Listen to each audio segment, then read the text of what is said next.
Welcome everybody in. All right, so we already have one viewer, so that's awesome. We'll see how many we get up to. We had so many viewers and so many people that enjoyed our broadcast the other night of the Final Four games. We figured we'd do it again this evening for the national championship game. I am the producer who usually doesn't talk during these type of broadcasts. Some of our other shows I do, but the one host that was supposed to be here this evening along with Harris was not able to make it. So we do have Harris, and then coming up later, Michael Mursky and all the crew over there at the Next Network will be on with us as well. I just unfortunately forgot the guy's name that's on here most of the time with us doing play-by-play for the Next Network. So again, I am just a producer. I will be off air once Michael and the Next Network get up here. But with us today, of course, is our studio host, Harris Syband. I hope I said that correctly. Yes, you did, Zeke. All right, Harris. So obviously we watched the game the other night. You guys did the second game, which wasn't as exciting as the FAU San Diego State game. But UConn looked dominant yet again. So we'll get to your picks here in a moment. But how are we feeling heading into this game? Two teams that have taken kind of different routes here to the national championship game. Yeah, well, San Diego State was like the biggest sleeper coming into the tournament, or that's now through the tournament. That they were a 5 seed coming in. They were in the last AP poll. They were 18th overall. UConn was 10th in the final AP. San Diego State came into the tournament as this team that could play defense, but they were limited on offense. They're led by senior Matt Bradley, who was great in the Mountain West tournament. He brought them to the Mountain West Championship and won. And on the other side, you have UConn, who at one point after winning the Phil Knight Invitational earlier in the season, were all the way up to number 2 in the AP poll. They're led by big man in the paint, Adama Sanogo, who's probably been the MVP of the tournament so far. He's had games over 25 points multiple times. And then they're also led by sophomore guard Jordan Hawkins, who's averaging a little over 16 and a half and 7 per game this season. He was one of the best guards in the Big East this year. He made it to the Big East first team. And there's a lot of good players on UConn, and they're definitely the favorite going into tonight. They're 7-point favorites. They've been blowing out every team. They beat Miami the other night. They were able to shut down Nigel Pack, Jordan Miller, and Isaiah Wong, who are 3 of the best guards in the ACC. Before that, they beat Gonzaga by like 25 points, I want to say. Then they beat the freshman squad in Arkansas, and then they beat St. Mary's and Iona in the first 2 rounds. So they have been incredible all tournament. They're the 7-point favorites going to the night. So I mean, they're definitely they were the favorites in the Final Four. They were minus 300 to win. So let's see what we'll see tonight. Yeah, most definitely. So obviously, I remember his name because he just came into the. Sorry, Josh, I forgot your name, but if you know anything about play-by-play camps, you know that I'm absolutely terrible with names. So you're not the first person I forgot their names. So I apologize in advance to Josh when he comes on. But Josh and Michael, if you're just joining us, will be right on to do the play-by-play and the color commentary of the game when it starts in about 5 minutes. Let's go through the routes of how they got here. Harris, they are 1 win away from winning a national championship. And like we said, they kind of do it 2 different ways. San Diego State defensively. Let's talk about their path and maybe what win you thought was the most impressive, and maybe ones that you kind of expected them to get. But I know you didn't pick them to go very far because in our previous show you had Charleston beating them in the first round, but they did skip by them by only 3 points. Yeah, so they did beat College of Charleston in the first round. College of Charleston, I should not have picked them. It's one of those 12 seeds versus 5 seeds that, sometimes happen. And, it was like an instinct to pick them. College of Charleston was one of the worst 3-point shooting teams in the entire tournament. San Diego State beat them by 6 points, I think it was, going at the end there. But it was a pretty tight game the whole time. Second round, they went against Furman, who beat Virginia in the first round off of like a crazy shot at the end. They blew by them pretty well. I think they beat them by... It was over 20. I have it written down at 23 points. And then the shot to my heart in the Sweet 16, they were able to take down my number 1 overall seed, my Alabama Crimson Tide. I was going to say, I know this next one's going to pain you to talk about, but yeah, they took them down defensively. Well, yeah, as we said, San Diego State, they breed defenders. There's a guy in the NBA, his name's the Claw. Kawhi Leonard is a San Diego State alma mater. And then they were able to take down Alabama, who offensively was one of the best teams in the country this year, led by Brandon Miller, Javon Quinterly. They held Mark Sears to minimal points. It was a big game for them. Alabama led most of the game, but at the end, they just could not pull it together. after beating Alabama, they beat Ryan Kalkbrenner and Creighton. They beat them only by 1 point. It was a really close game the whole time, one of the best games of the tournament. And then the other night at the end, Lamont Butler, the junior guard, Lamont Butler, took them down with a dagger to the heart to Florida Atlantic. And they've had a great route. They are a 5 seed in the national championship. You don't see that very often. So San Diego State's definitely proven everyone wrong to get here. Yeah, 2 1-point wins back to back. The game of the tournament so far, their last game against FAU. So awesome, guys. This is the pregame show. We will have Michael and Josh joining us very shortly to do the play-by-play and everything that's going to happen. We were supposed to have a pregame report from Houston as well, but the audio there was awful, so we couldn't get that to come through because it was so noisy there. UConn, they've been impressive. They haven't had any 1-point games. They've been dominant all the way through. So let's just go through that, and then we're going to get your pick, and then we'll bring on Josh and Michael. Yeah, so I'll go through it one more time. UConn took down Rick Pitino and Iona, and then Rick Pitino left Iona in the first round. They beat them by a whopping 24 points. Then they went on to take St. Mary's, which in my opinion was the best 5 seed of the whole tournament going in. Obviously, I was wrong. San Diego State turned the national championship. Beat them by 15 points. 2 dominant starts, 2 dominant wins. Then they go in and play Arkansas, who I had beating Kansas, and they did beat Kansas. They were led by freshmen Nick Smith, Ricky Council, and Anthony Black, but it was no problem for UConn. Dan Hurley's team beat them by 23 points. 3 games, won all by 15 plus. Then they go into Gonzaga. Gonzaga, one of college basketball's best programs. Drew Timme, one of the best players in the nation. Julian Strother, another one of the best players in the nation. Again, no problem for UConn. They beat them 82-54. Probably the most impressive win of the whole tournament as a point-of-point margin. Then over the weekend, they took down Miami, who was, in my opinion, those were the 2 best teams in the whole tournament, or as we've seen so far. That was my national championship in my head. They had 3 of the best guards in the ACC. Jordan Miller was coming off of the most efficient game in college basketball history. But again, it was no problem for UConn. They were beating them the whole game, and they ended up beating them by 13 points. All right, so real quick, let's get your pick, and then we'll bring Josh and Michael in. I'm taking Dan Hurley and UConn to win this. Adama Sanogo, Jordan Hawkins, Alex Caravan, Tristan Newton, just a great team all around. And they've been dominant the entire tournament. They're 7-point favorites going into tonight. I see them covering that spread against San Diego State, and I don't see this one being close at all. All right, I hope it's close so you guys have an exciting game to announce. Unlike last night, it was kind of a boring game near the end. So have fun, guys. I'm going to remove myself out of the way and let the students take over.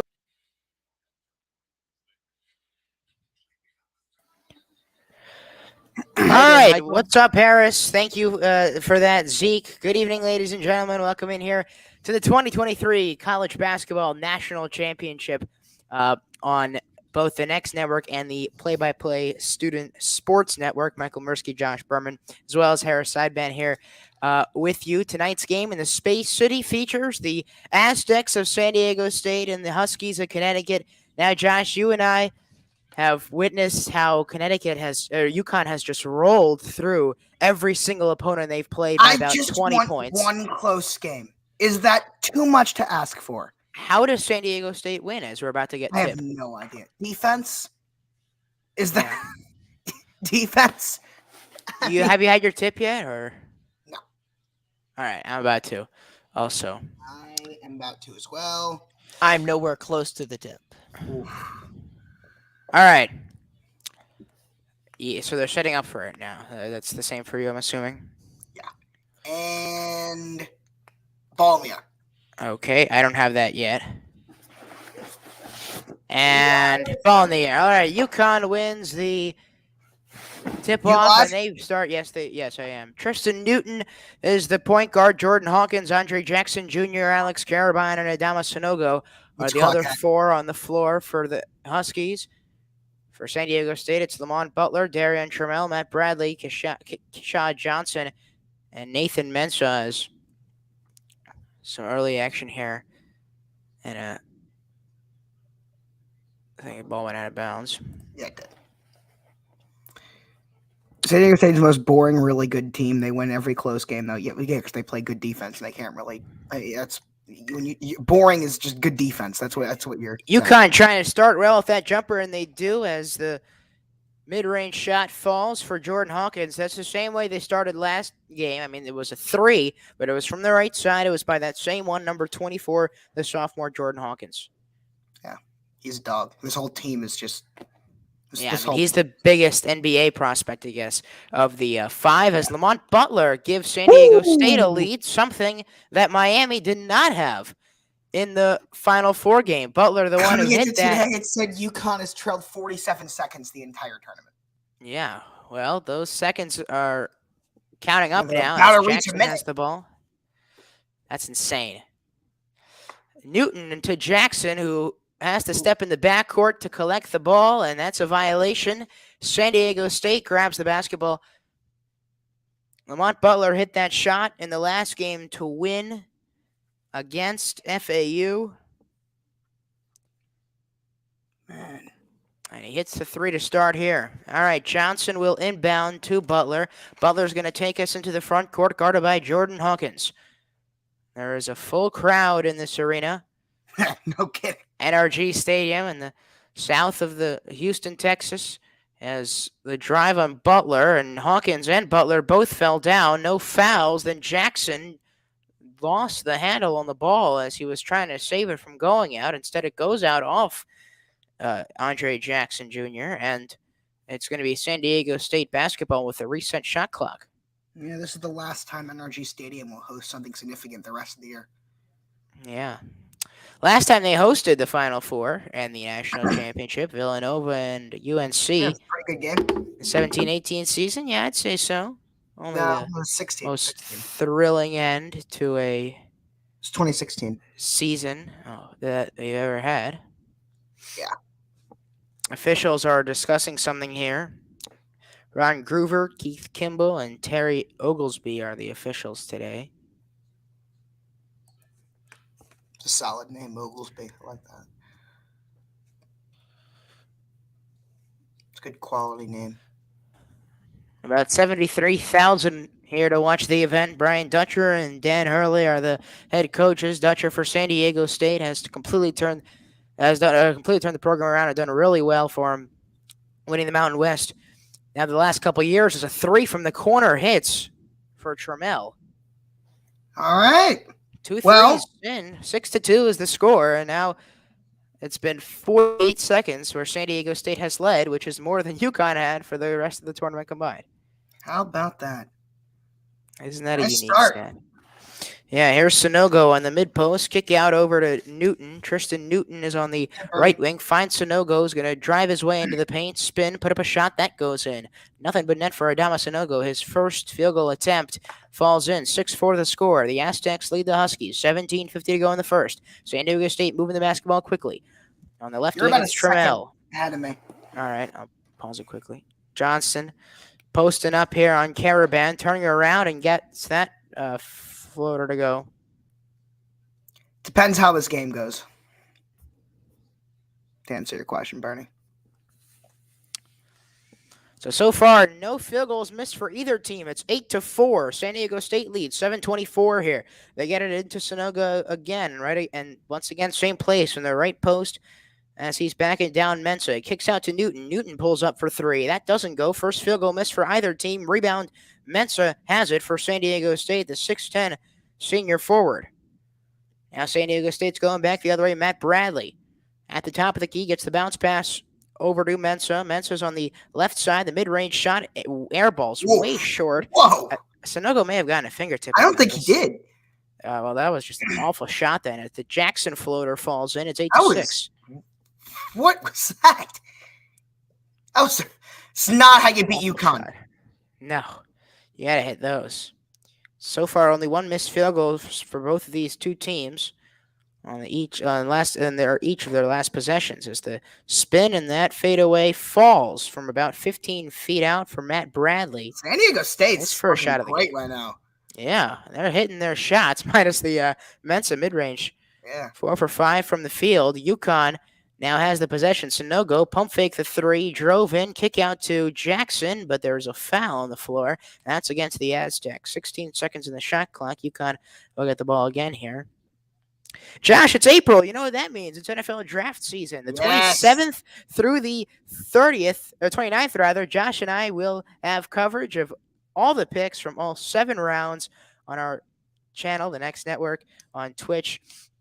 So make sure you tune into that as Tristan I'm Newton so excited. gets the layup to go. Yeah, March Madness is over. You dig into that. The XFL is doing well too. So just yeah, that's super exciting. I got my spring break starting tomorrow.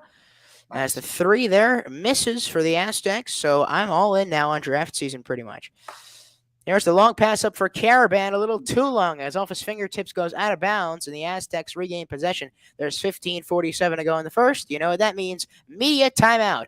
10-8 is the score. San Diego State leads UConn with 15:47 to go in the first half. You're listening to the National Championship here on the Next Network and the Play-by-Play Student Sports Network. Good start. Very good start. Great start for San Diego State. Totally. You know, I thought they started off, I think it was an 8-2 run, and then Nathan Mensah came out and airballed that shot. That's not how you beat UConn, as you said, Josh. You have to beat them in the paint because Adama Sanogo is there, and the only way that you can win is being able to score in that paint, in my opinion, over him. And it's been really hard the whole tournament. He's been dominant the entire tournament. San Diego State has their tallest guy, Nathan Mensah, guarding him. So we'll see how the rest of the game plays out. But as of now, San Diego State's holding on to better than I thought they would. Michael, we talked earlier about how San Diego State has to beat them using their defense, but UConn's offenses look kind of slow compared to how they've been for the beginning of the season or start of the tournament. So, thoughts on the Baltimore Orioles, Josh? You been watching them? No, but Sam was sounds like Sam was right. They've given up 30 runs in the first 3 games. Problem situation looking like this year different from last year. They didn't schedule on the draft this year. They scheduled it. Perfect. They scheduled it a couple weeks later, as they should. Well done. That said, there are a couple of angry students because there is a Taylor Swift concert that same night. So then they find themselves in the same situation I was in last year. Where? In DC or Philly? Yeah, I think so, DC. Oh, wow. That night? Yeah, it's that night. So that's a Friday night, right? Saturday night. Oh, yeah, that makes sense. Josh, you taking as of now, no. Michael's taking an E-date. Yeah, he is. I wish I could share No. He didn't respond, unfortunately. No. What a surprise. She comes up a lot in our conversations at school. Anyway. Does she? Yeah. 10-8 the score here. It's really hot in here. I got a Mickey Mouse shirt under this, so I don't really know if I want to take this off. But on that note, we have returned to the action where the Aztecs are dressed in all black with red numbers and a red design with so red stripes on the shorts. UConn has that classic font on the front of their jerseys, the navy font, and they've got white jerseys and white shorts. Brian Dutcher and his common look. That's the black quarter zip with the San Diego State logo on the right part of the chest. And Dan Hurley's got the jacket and the button-down shirt. No tie with the glasses. A checkered shirt today for Hurley. It's a white shirt. Checkers are a faded gray. San Diego State opens us up again here from Houston. They have the basketball, and it's in the hands of Lamont Butler, the hero of the Final Four for the Aztecs. He gives a chest pass over to the left wing. Bradley finds Mensah. Mensah's going to go over to the right, attempt a hook shot, miss it, and the rebound went out of bounds. And it's UConn basketball. Into the game now for San Diego State is Agu Garope. Yeah, he's good too. I like him. He is coming off the bench. Honorable mention, all Mountain West from Omaha, Nebraska. Very, very good player. Yeah, he came into the game for Kashad Johnson. No Substitutions for the Huskies as Newton drives in, gets the shot to go, and he gets the foul. And then one, or is that on the Oh, floor? never mind. They called it a charge. Oh, okay. Yeah, that makes more sense. I thought it was a charge in live time, and I was right. Okay. No, that's not the right call. That's a block. Yeah, I don't think his feet were set either. I think you're right. That's true, not said. That's a bad call to start the game. San Diego State's going to have the majority of the Real crowd time, I in thought it their was favor. Real time, I Yeah. thought it was a charge. Yeah, the neutral crowd wants obviously the underdogs to win, but more San Diego State fans are showing up. They bring more energy than the UConn fans, at least for the first game, as our rope gets stood up there at the rim, blocked by No go. Sunogo. Yeah. Well, ball don't lie. What an effort. That two-handed stuff. Yeah. Under 15 minutes now, so that's 5 minutes gone in the first half. As Adam Seiko comes in for SDSU, Matt Bradley About him. checks out. Yeah, I've seen a lot of videos saying he does not want his team to win. I doubt that's true. Sunogo gets the shot to go. I would agree with you, Michael. Yeah. It's a very interesting theory. I How have about not this? heard about it. What? I said I have not heard about it. That Seiko, he doesn't celebrate for his team winning. Oh. Okay. Finger roll didn't go. San Diego State's missed their last 4 field goals and a rope. It's stripped of the ball. UConn is 3 of their last 3. San Diego State hasn't scored in 2 minutes and 22 seconds. We're tied. Dylan, what'd you do? Jeez. You probably deserved it. What'd you do? What did you do? Oh, Well. yeah, she probably got sick of that stuff, probably. What's her name? Lacey. Lacey.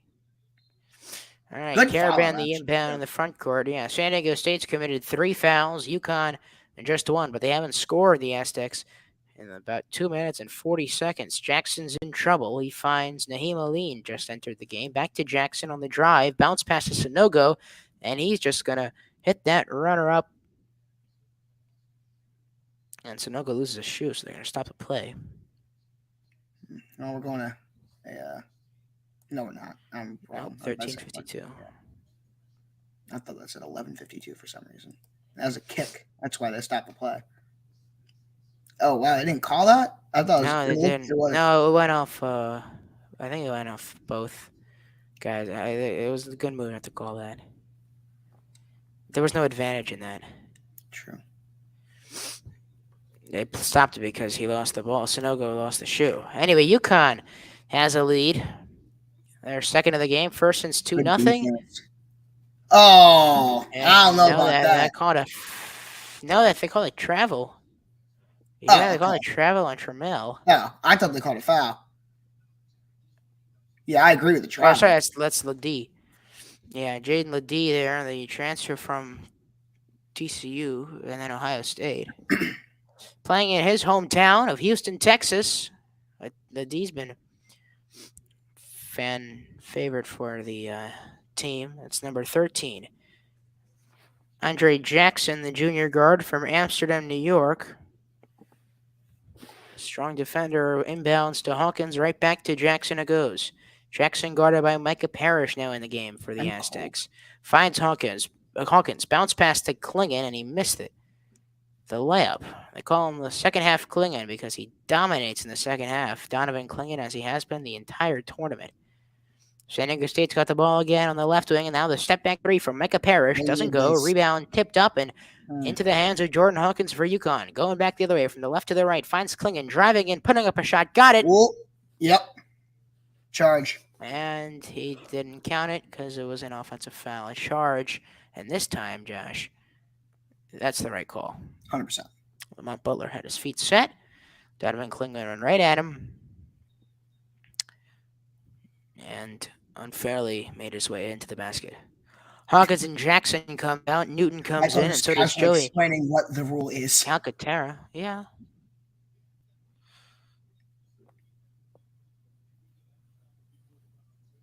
Trammell is in the game. Butler going out. Gene's territory is probably when he was a ref, was probably the best ref I can remember ever. Yeah, he disagreed with the last couple calls, the bad calls that the refs have made. A couple. No, I'm talking about like when he was a ref. I think he was the best ref in the NFL or in easily. Yeah. Newton spinning out. He finds Caravan. Caravan up for Klingen. Klingen on the mid post on the left side, backing down the D. Kicks it out. Aline for 3. Doesn't go. Hits the front part of the rim. Rebounded by Tristan Newton. Finds Calcaterra in the corner. Calcaterra floater in and out. And San Diego State finally gets the ball back. Parrish on the rebound. That's his first rebound of the game. San Diego State has missed their last 7 field goal attempts. Will that end? Micah Parrish for 3. Left wing, and it continues. Now it's the last 8 field goals. And they're only down by 2, though. Yeah. Aline finds Newton. Newton back to Aline. Aline on the left wing, guarded by Seiko. Right next to Brian Dutcher and the San Diego State bench. Back to Newton at the logo. Newton working on Trammell. He's got 10 to shoot. Calcaterra coming in to help as he moves over to the left side. Finds Klingen. Klingen back to Calcaterra.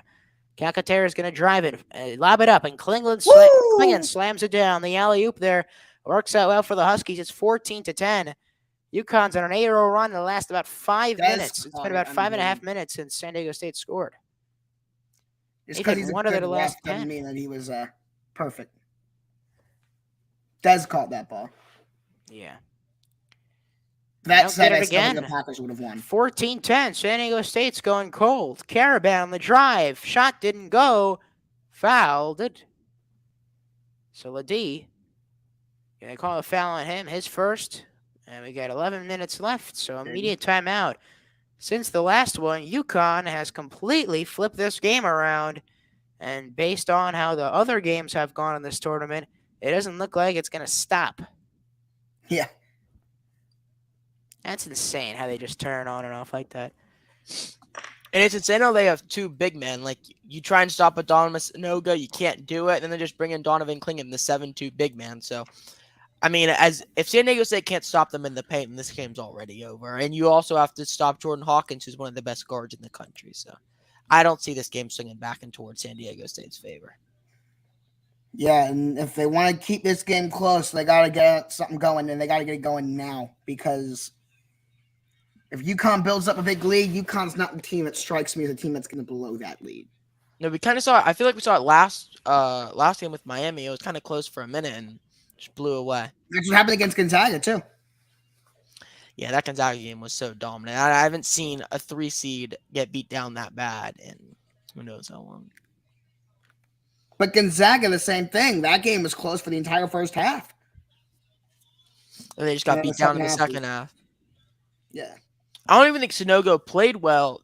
I think Jordan Hawkins had like 28. I don't know. Maybe I'm wrong. But, yeah, I mean, I think it was one of those 2 games. It was either that or the game against Arkansas where he only had like 12 points. Yeah, it was the game against Gonzaga. He only had 10 points. So Gonzaga really let the whole team blow by them. Hey, Michael. Yeah. What do we think about the Titans trading up for number 3?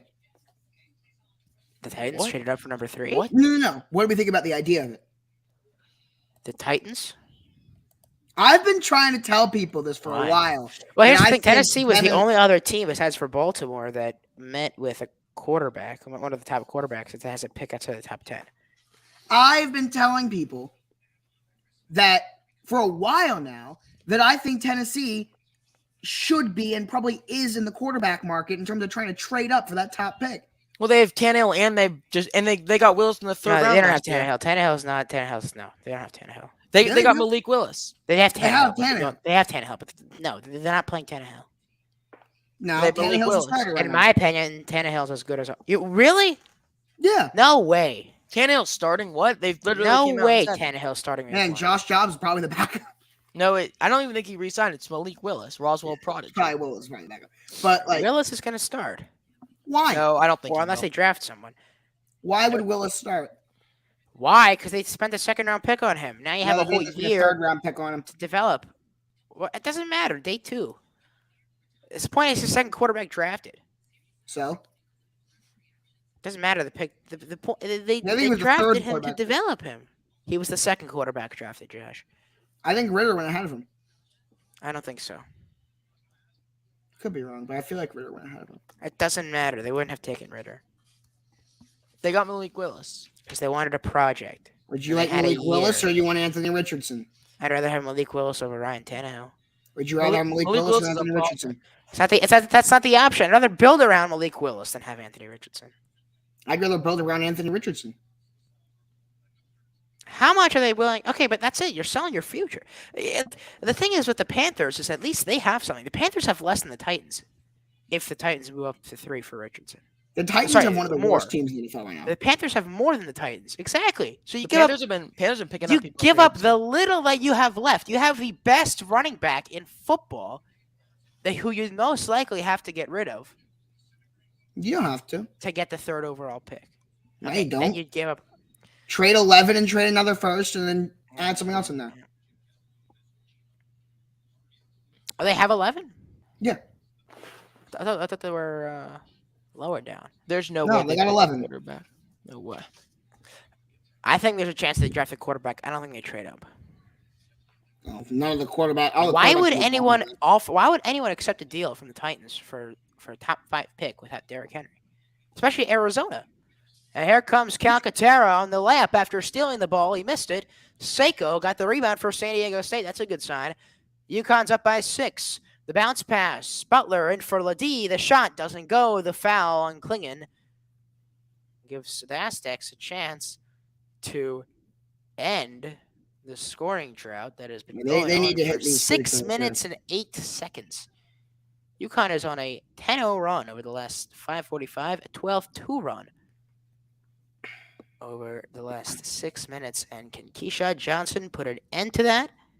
63% free throw has shooter to. this season. There's the first that drops. 11 for the Aztecs. The streak is over. They still haven't made their last 9 field goals. Only one of their last 11 field goals. They still haven't hit a field goal in the last 6. Oh, 8. They rebound the way they rebounded the last game.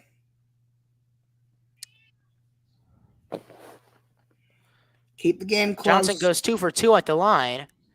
San Diego State had about 5 sections worth of fans at the FAU game. And they have a similar number. Klingon today has 2 behind that fouls. bench. Score is 16-12. Huskies lead the Aztecs. Yeah, he does. So they took him out. So no go now back into the game for UConn. Newton, I thought he traveled there. I thought he took an extra step. They say no, he passed to Aline, who gets it back to Newton, back to Aline. Now Sonogo hands it off to Newton. Newton is going to go in. Mid-range shot, short of the rim. Rebounds tipped. Seiko has it here, but he is tied up with Jackson, and it's a jump ball. Stays San Diego State ball. Adam Seiko, the senior from Boston, Massachusetts. He went to school in California, high school by the name of Sierra Canyon. I've heard of that. Yeah, he's a junior, though, so he left before they got all the hype. Or at least more hype than they had before. He takes a seat with the shooter sleeve on his left arm. He looks a lot older. He does. He looks older than the 2 assistant coaches that he's sitting next to. He really does. Under 10 minutes to go here in the first. San Diego State's missed their last 10 field goals. Last 9. Or last, is it last 10? 9, 0 for 9. I thought it was. I think I overcounted. 9. 3-point shot. Does not end the streak. There's Oh my 10. God. Now it's 10.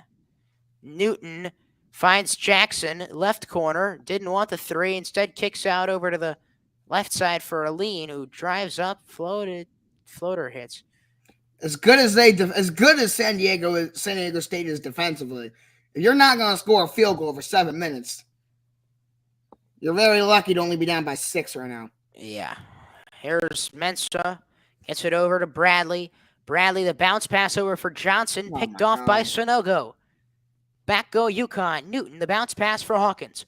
Hawkins has it on the left wing, guarded by Parrish. Guarded tightly. Sloppy. So he gets it over to Sonogo. Sonogo back to Hawkins. Hawkins driving in. Layup off the glass. That falls in. 20-12 the score. Timeout Aztecs. Yeah, 8:50 I was to go. about to say, I understand we're getting close to a TV timeout, but I'm San Diego State. I'm burning the timeout right now. And there it is. You gotta like pump the brakes here a little bit. You gotta get going. All right, let's talk about the Titans here for a second, though, real quick. Yeah. Because I mean, By the way, we'll have some mock draft shows. We'll have more time to talk about this. but why not? Like, why? I mean, you're getting a first round pick next year. Next You year, get 11. the Titans don't get a first round pick next year, though. No, I'm saying if you trade up. You said why would a team not accept it if it didn't have Derrick Henry in it? I wouldn't accept it because you have the best running back in football. So, how much better does he make your team? Arizona. How much better does he make Arizona? Henry? Yeah. Playoff contender. Without Kyler Murray for half the season? Yeah. Remember, Kyler's out until Thanksgiving. Sure. And look at that Cardinals roster. The Cardinals might have the worst roster in the NFL right now.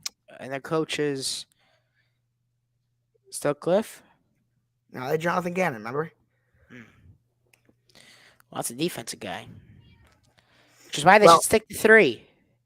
Get defense. Get yourself Will why Anderson. not move down? Because you literally have the option to choose from any player in the draft that's not a quarterback. They have they're maybe in the best position of any other team. Why would you move down? You have such a privilege.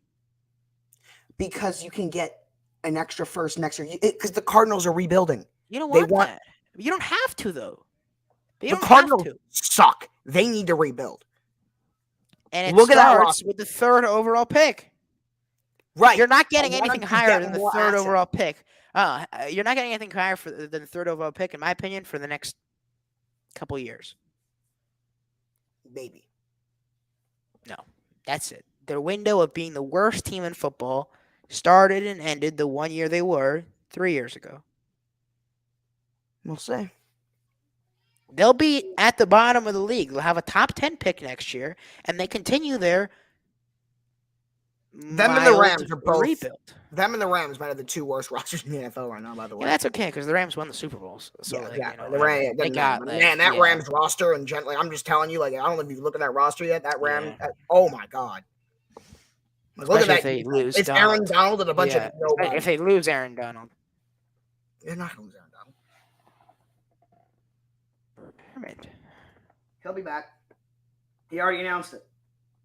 I know, but after that, you never know. All right. And you guys think will win the championship? Assuming you're talking about the game we're UConn. Talking about UConn, yeah. Up 20-12 here. It's been 7 minutes and 42 seconds since San Diego State last had a field goal. No, I understand how much Will Anderson would help out the Cardinals. I'm not saying that's not true. Absolutely he would. I'm just saying you can get a ton of assets though in return.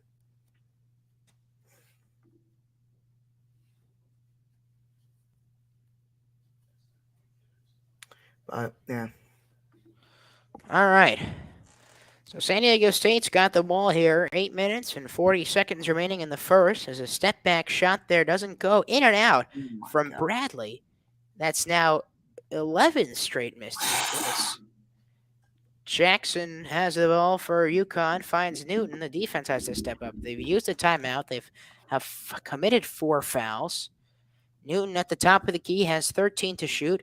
Guarded by Parrish. Finds Aline, who goes in, pulls up, mid-range shot that hit the back part of the rim. The front part of the rim was falling out, and then it rolled back in. And one of the San Diego State assistant coaches just got up and jumped up in the air and slammed both feet on the ground in anger as he's pissed at the result. Sure, it wasn't out of excitement.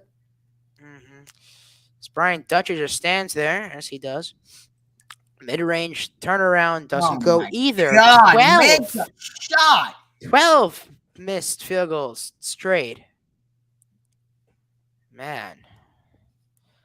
And they started so Jackson, well. Sonogo, Hawkins, and Aline on the floor. Has Sonogo, top of the key, back to Newton. Newton finds Hawkins, turns around, puts up a 3, doesn't hit it. Front part of the rim, rebound, Matt Bradley. That's his first of the night. Bradley pulls up, left wing 3. And it doesn't go, but he was fouled. There was a foul on Hawkins, so after the media timeout, we'll have 3 field goals coming up for Matt Bradley. Oh, what up, Dish the Fish? It's been a minute.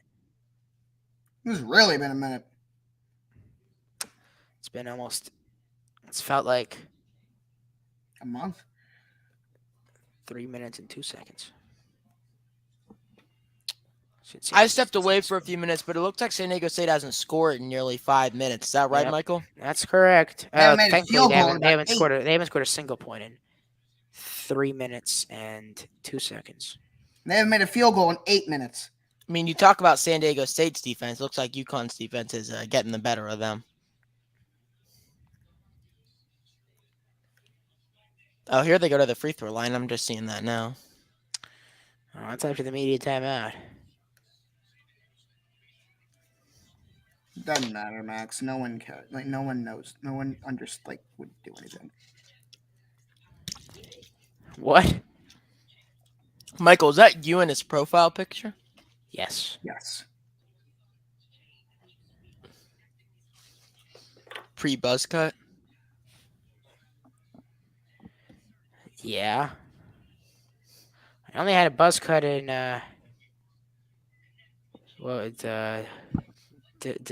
January, February. Something like that. I really hope this game doesn't suck. It's gonna suck. It's going to Yeah, I absolutely agree. suck. It's Why?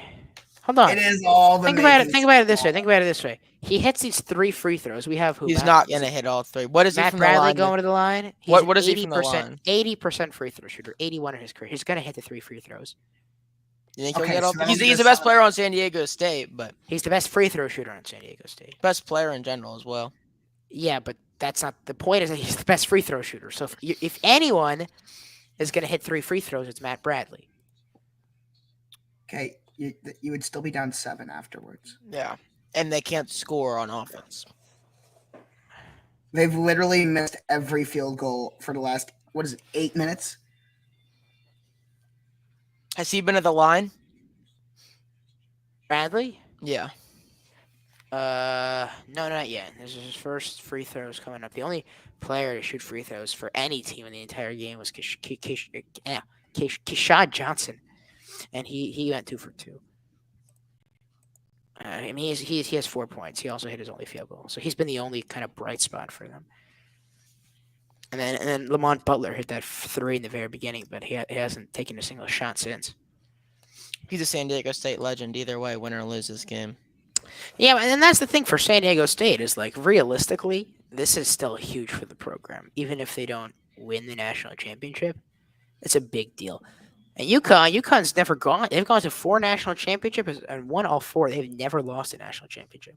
And it looks like it's going to say In the that title way game. tonight. Well, No, it's still early. I'm not trying to say the game's over. Right. I'm just All right. saying it's not So, looking good. Hawkins. Game is after far his from over now. first foul committed. 3 free throws coming up for Matt Bradley. Bradley, first team All Mountain West, the Mountain West MVP. Averages 11.2 points in this tournament so far. Hits the first free throw, 22-13. He's all time among the active players around the NCAA. He is 9th with career points, 2,314. Oh, he missed the second free throw. It's been 9 minutes and 11 seconds since they hit a field goal, by the way. How long? 9-11. It's a long time. Should turn on text-to-speech for donations. See, the thing is, it won't work for us on StreamYard. So, you won't be able to hear it anyway. Bradley's third free throw drops. All right, 22-14. He goes 2 for 3 at the line. 7:18 to go in the first half. UConn leads by 8 with the basketball and 20 on the shot clock. Newton into the front court. Bounce pass over for Jackson. Jackson in for Sonogo, who puts up a shot and misses, but he gets fouled. The foul is on Mensah, his first of the night. So Adama Sonogo is going to the free throw line to shoot a couple. A pair. Now, Sonogo this season is a 75% free throw shooter. 91 for 120. 75.8 to be exact. He has hit all 3 of his field goals. He also has 3 rebounds. 6 points for Adama. San Diego State, 24% from the field today. And they've missed their last 12. It's the first free throw. 9:25. Oh, wow, Josh. You've gotten threatened. That's the first. That's a new one. 7:07 left here as Sonogo misses the second free throw. Rebound hit 4 people's fingertips and into the hands of Lamont Butler, his first of the night. That's the first time we've ever gotten that. Liddy, top of the key, handed off back to Butler. Butler. What section am I? finds Do you know? Mensah. I know. Not you. Can I answer? No, I want to see if this guy knows. All right, fine.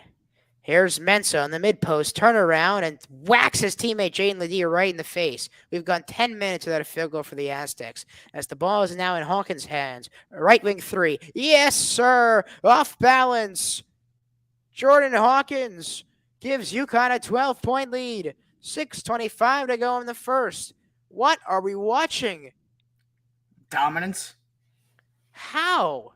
But this isn't even UConn playing well. It's San Diego State just not hitting their shots. Liddy kicks out. Parrish, a 3. Oh, my goodness. He missed a 3. Good rebound. Make a shot! Mensah's Just fouled. one! Mensah's fouled. They're going back to the free throw line. I mean, that's what's keeping them in this game. They're down by 12.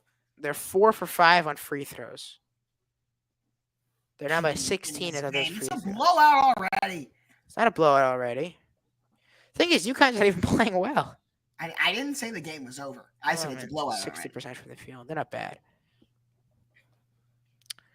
11 rebounds each. UConn's hit 4 of the last 5 field goals. San Diego State's missed the last 13, 1 for the last 15. Haven't made a field goal in 10 minutes and 24 But the seconds. they started so well. Mensah's 0 for 4. Can he hit the free throw? Yes, he can. Nathan Mensah, the senior. He's from Labadi in Accra. Accra is in which country, Josh? I have never heard of that city. Ghana. You expect me to know that? Capital. I did. Defensive player of the year in the Mountain West. 3rd team All Mountain West. Mountain West defensive team. Mountain West honorable mention. All Mountain West. According to the media. And he missed the second free throw. And the Sonogo got the rebound. So UConn gets it back. So now we are 5 for 7 from free throws for him. 22 possessions, 4 field goals, and 6 turnovers. That's insane. And the 4 field goals all came in the beginning of the game. There's 6 minutes, 6 seconds left here, which means we played about 14 minutes, just under 14 minutes. And in the last 10 minutes and 42 seconds, San Diego State has not gotten a single field goal. All right. Adam Seiko is in the game now for him. Him and Arop come in. Mensah and Parrish go out. A rope, rather, as this shot doesn't go for UConn. Out of bounds, the ball off San Diego State. I wonder what the longest field goal drought is in a national championship game. Someone look it up for us. We need a stats guy. We got a producer. Maybe the producer can be a stats guy. Or maybe the studio guy can be a longest field goal drought in the March Madness final ever. I want in a national championship game, not just any game, a national championship game. No, March Madness final could only be a national championship game as Sonogo goes down hard, missing the shot. No foul. 5:39 to go here in the first. Kick out, and there's Seiko for 3. He missed it. Rebound. Who got it? San Diego State had it there for a moment. Out of bounds. Aztecs keep possession. And another missing shoe for UConn. I'm sure if it happens, they'll put up a graphic saying that it's the longest.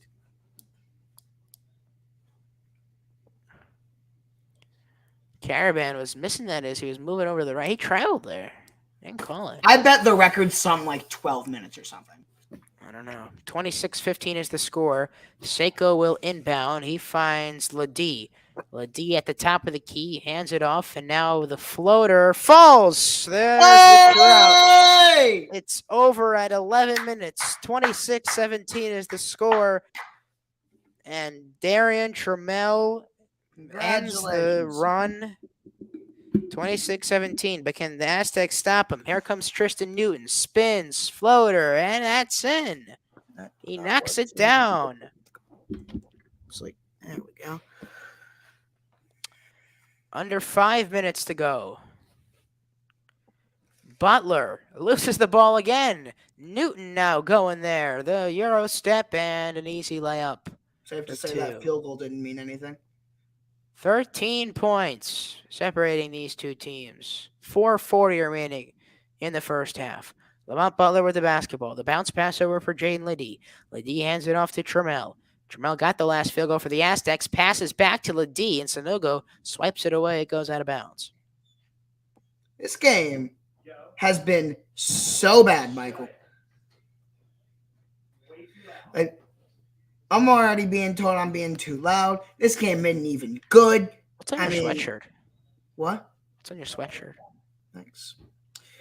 I'm live. What's on it? What's the string? Is there a string? What's what? What's on? There's a string on your sweatshirt? This? Yeah. Oh, if it's a string from your sweatshirt. Yeah. Oh, wait. So how's the other one? Where's the other one? Back here somewhere. Oh. Here. Oh, well, Newton is heating up. He just hit a 3. Tristan Newton's got 9 points. Yeah, they're about to go into halftime up by 20. They've hit their last 3 field goals. San Diego State has hit one of their last 16.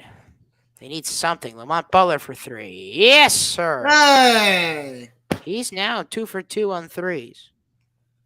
Unbelievable. And they're now 2 for their last 17 from the field. 2 from their last 17. 340. They've hit the last 2, by the way. Calcaterra, guarded by Seiko. Bounce pass for Newton. Stolen. Here come the Aztecs. Trammell, layup. Missed. Oh, rolled around the rim. That was not rebound. supposed to Jackson actually pass happen. back to Calcaterra. Right wing 3. Yes. Oh, they turn the defense into offense. Joey Calcaterra doing it on both ends. 16-point lead for the Huskies. When I said that if they miss the layup, I'm going to lose it, that was not supposed to actually happen. He jinxed him. And Calcaterra got the ball back. Bounce pass. Sonogo loses the ball. San Diego State gets it back. 2:55 to go. Media. Timeout. This is pathetic. This is awful. 36-20 is the score. UConn just can't stop scoring. Andre Jackson behind the back pass, leading to a Joey Calcaterra 3. Him and Tristan Newton heating up in Houston. San Diego State's got many problems on UConn. Jordan Hawkins has points. Tristan Newton's on fire. They couldn't stop Adama Sanogo to start the game. It's becoming a blowout. They're about to go into halftime, up by almost 20 points. Looks like the Huskies are going home victorious. I don't want to jinx it for them, but this is going to be a blowout. It's like how it was the other night against Miami. They went up into half, and in the second half, nothing changed whatsoever. Josh, you're giving me a look like it's way too early to call it, but I don't know. I'm not. I mean, it's just the thing is, the reason why I'm not going to say that the game is over is because UConn themselves are not playing extraordinarily well. Like, if it's more of San Diego State playing poorly than UConn playing well, and whenever a game is like that, that means I'm more hesitant to call a game over when it's a score like this. Yeah, UConn's. Do I think that what is happening right now will change? No. Do I think that? Hi, Dad. Do I think that it is possible for San Diego State to make it a game because UConn themselves are not playing incredibly well? Sure. Do I think it's likely? Absolutely not. I mean, I talked about the center play, the big man play earlier for UConn, how that's so dominant with Klingon and Sanogo, but I mean, the guards tonight have been really good too. Tristan Newton has 11 or 9. He has 9. He was heating up at the end there, and Jordan Hawkins is balling out too. But on San Diego State's side, not so much. Matt Bradley only has 4 points. He's been the overall best player on the team this year. Lamont Butler's 2 for 2 from behind the arc. San Diego State legend, cemented in history already. But besides that, I mean, it's been really slow for San Diego State, and they can't stop them on both sides of the ball, and in the front court and the back court. It's just it's all going the Huskies' way right now. Dan Hurley is coaching a fantastic game, but his team is not playing that good. Just, I don't know. Obviously, they're not playing poorly, but they're not playing. They're not playing how they were against Miami or how they were against Gonzaga. They're just playing. They're playing at the rate they're just overall better than San Diego State. They're just a better basketball team in general. Right, I agree. It's just simple. They're just the overall better basketball team. I mean, when you look at it, San Diego State's highest ranked this year in the AP poll was 16. UConn's was 2. Just UConn at one point was the hottest team in the country. They started 14-0, I think. Mike, you're the statistics guy. Do you know what they started? Like, what was it on the dot? No, I'm pretty sure it was 14-0. Pretty sure that's what they got up to. And then they got up to number 2. They won the Phil Knight. They beat Alabama, who was the AP number 1 for a minute. 30-10 run. All right, let's get things going. Does Michael know he's muted? Oh, sorry, I've been talking. Oh, I was answering Harris's question about the UConn thing. It what was was 14.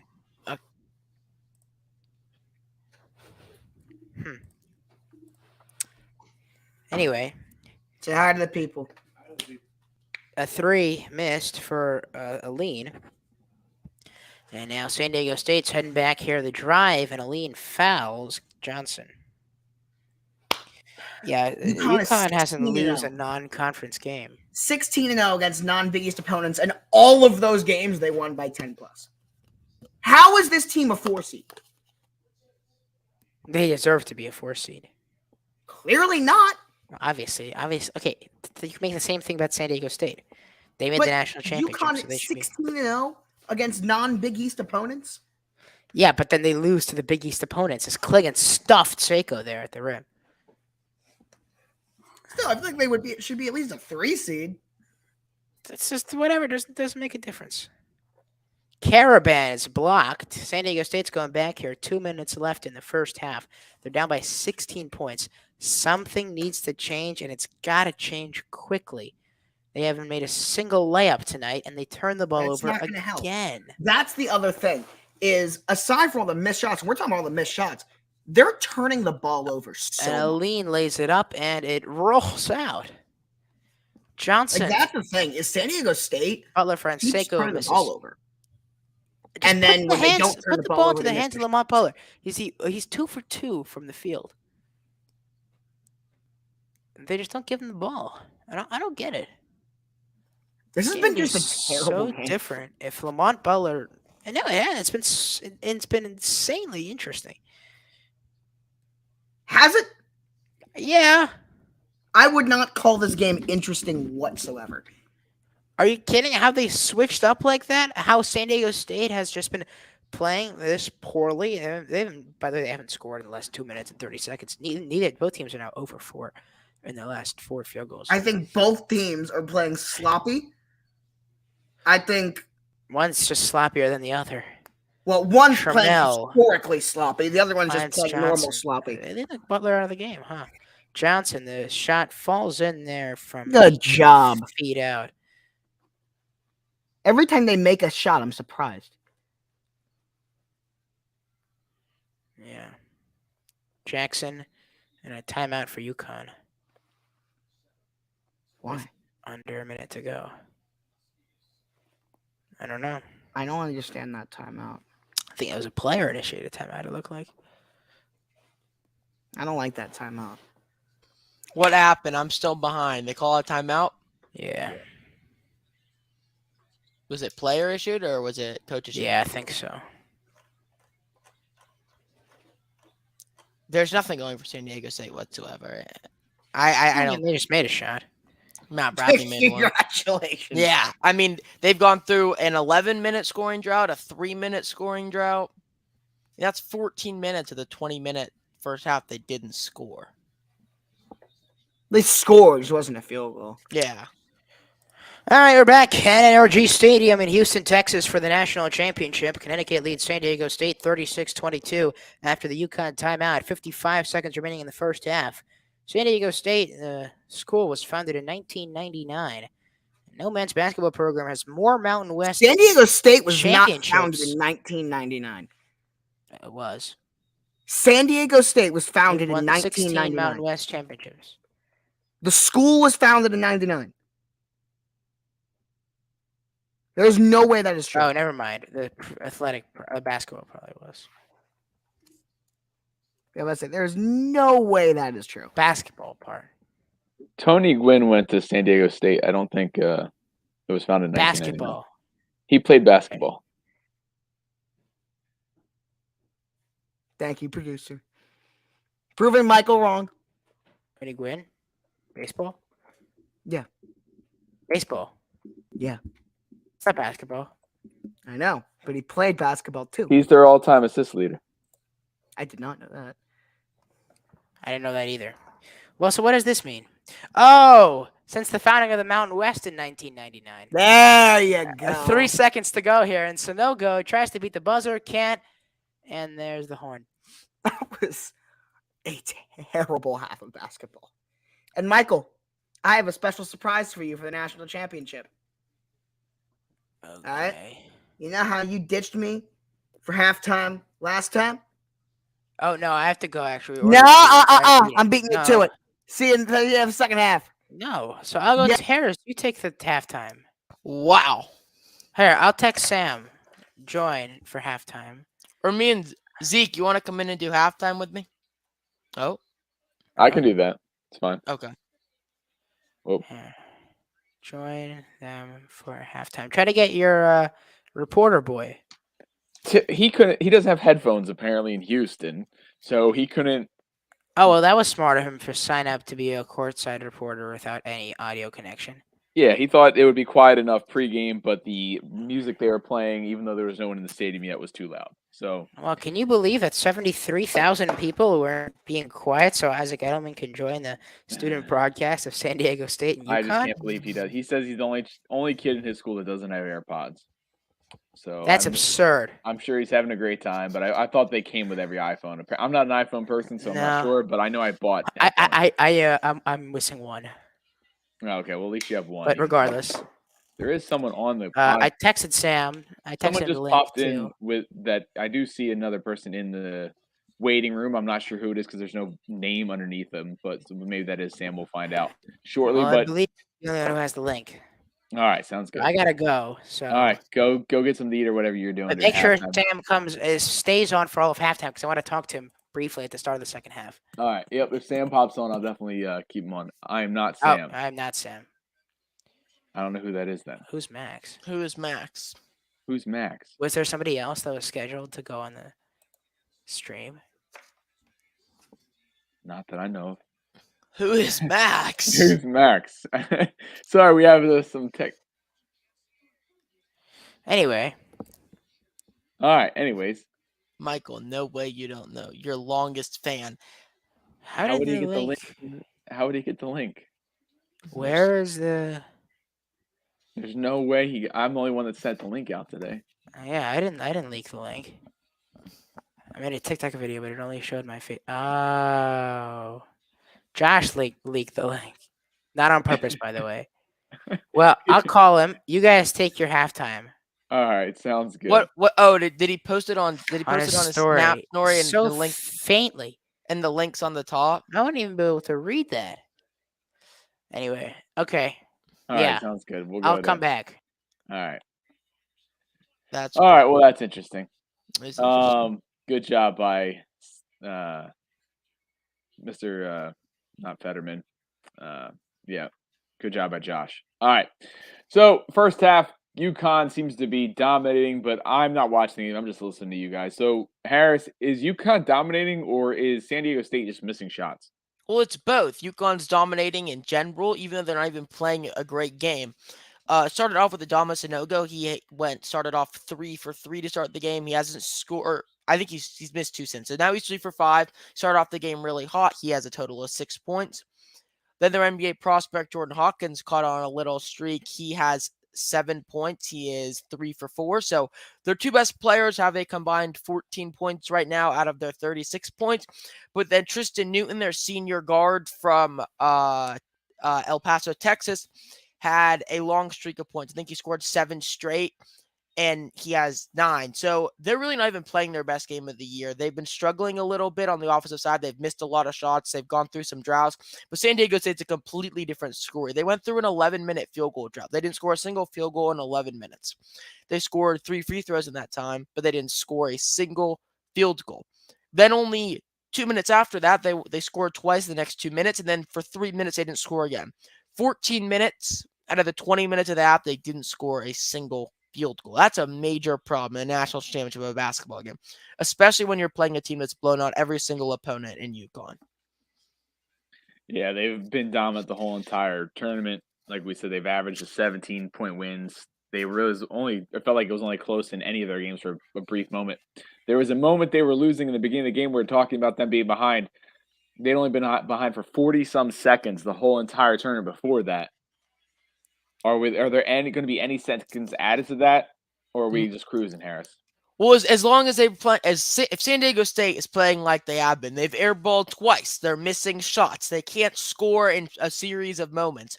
They can only score one every couple minutes. They can't keep a long streak. They can't get hot. If that continues in the second half, UConn's blowing this game away, and there will not be a lead change. All right, so we're just looking forward to UConn taking care of business against San Diego State. Their 5th national championship. They're 4-0 already. They've had 2 different coaches win the national championship. This will be their 3rd different coach to win a national championship.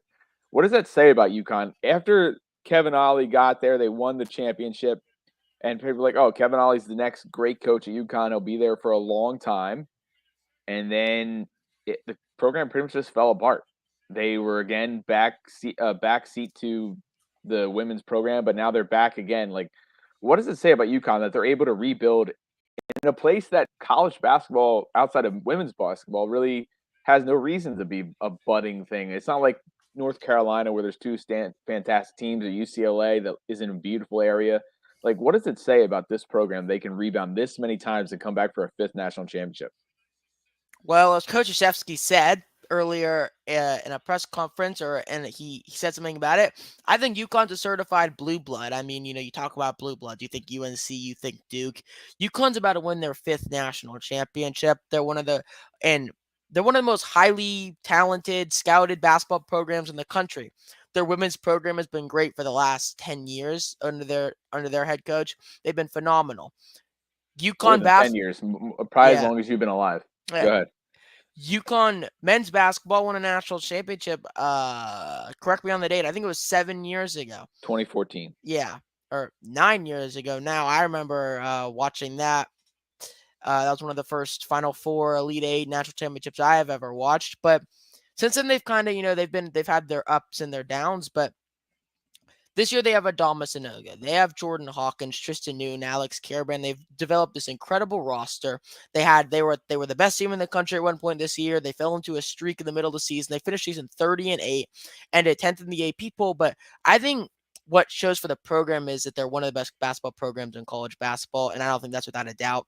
And I would put them in the Blue Bloods. Oh, most definitely. I guess now that they win. So 2 other things. One, I want to talk about the Big East a little bit because they showed the stat. They're 16-0 this year against teams outside of the Big East. The Big East, for a little bit, when UConn left and there was some other, and they lost to football schools, and they thought, oh, the Big East is going to fall apart. What's going on? Villanova still had a down year this year, but they've recently won 2 national championships. You have UConn, you have Providence, you have Creighton, you have all these teams that consistently play good basketball in March. Why is the Big East able to be so good at basketball? I don't even know the answer to that question. They produce good basketball players into the NBA. They produce great teams in March. Marquette was really good this year. But I think what it is, Zeke, is these teams can be so up and down. It's crazy how some of these Big East teams go from the highest of the high to the lowest of the low. Villanova won a national championship a few years ago. They weren't even I don't think they were in the tournament this year. No, they didn't make it this year. Marquette last year was in the dumps. They made the tournament a couple years ago. This year, Shaka Smart is like the AP head coach of the year. Providence, they've been pretty consistent, but they barely made the tournament this year. Providence was an 11 seed, I want to say. They lost to Kentucky in the first round. They had a really big scene this year. They had Bryce Hopkins, who was one of the biggest stars of the year, but they still couldn't do it. But Seton Hall, last year they were in the tournament. This year they weren't even close to last year this year they weren't even close to being in the tournament. And they even got the St. Peter's head coach.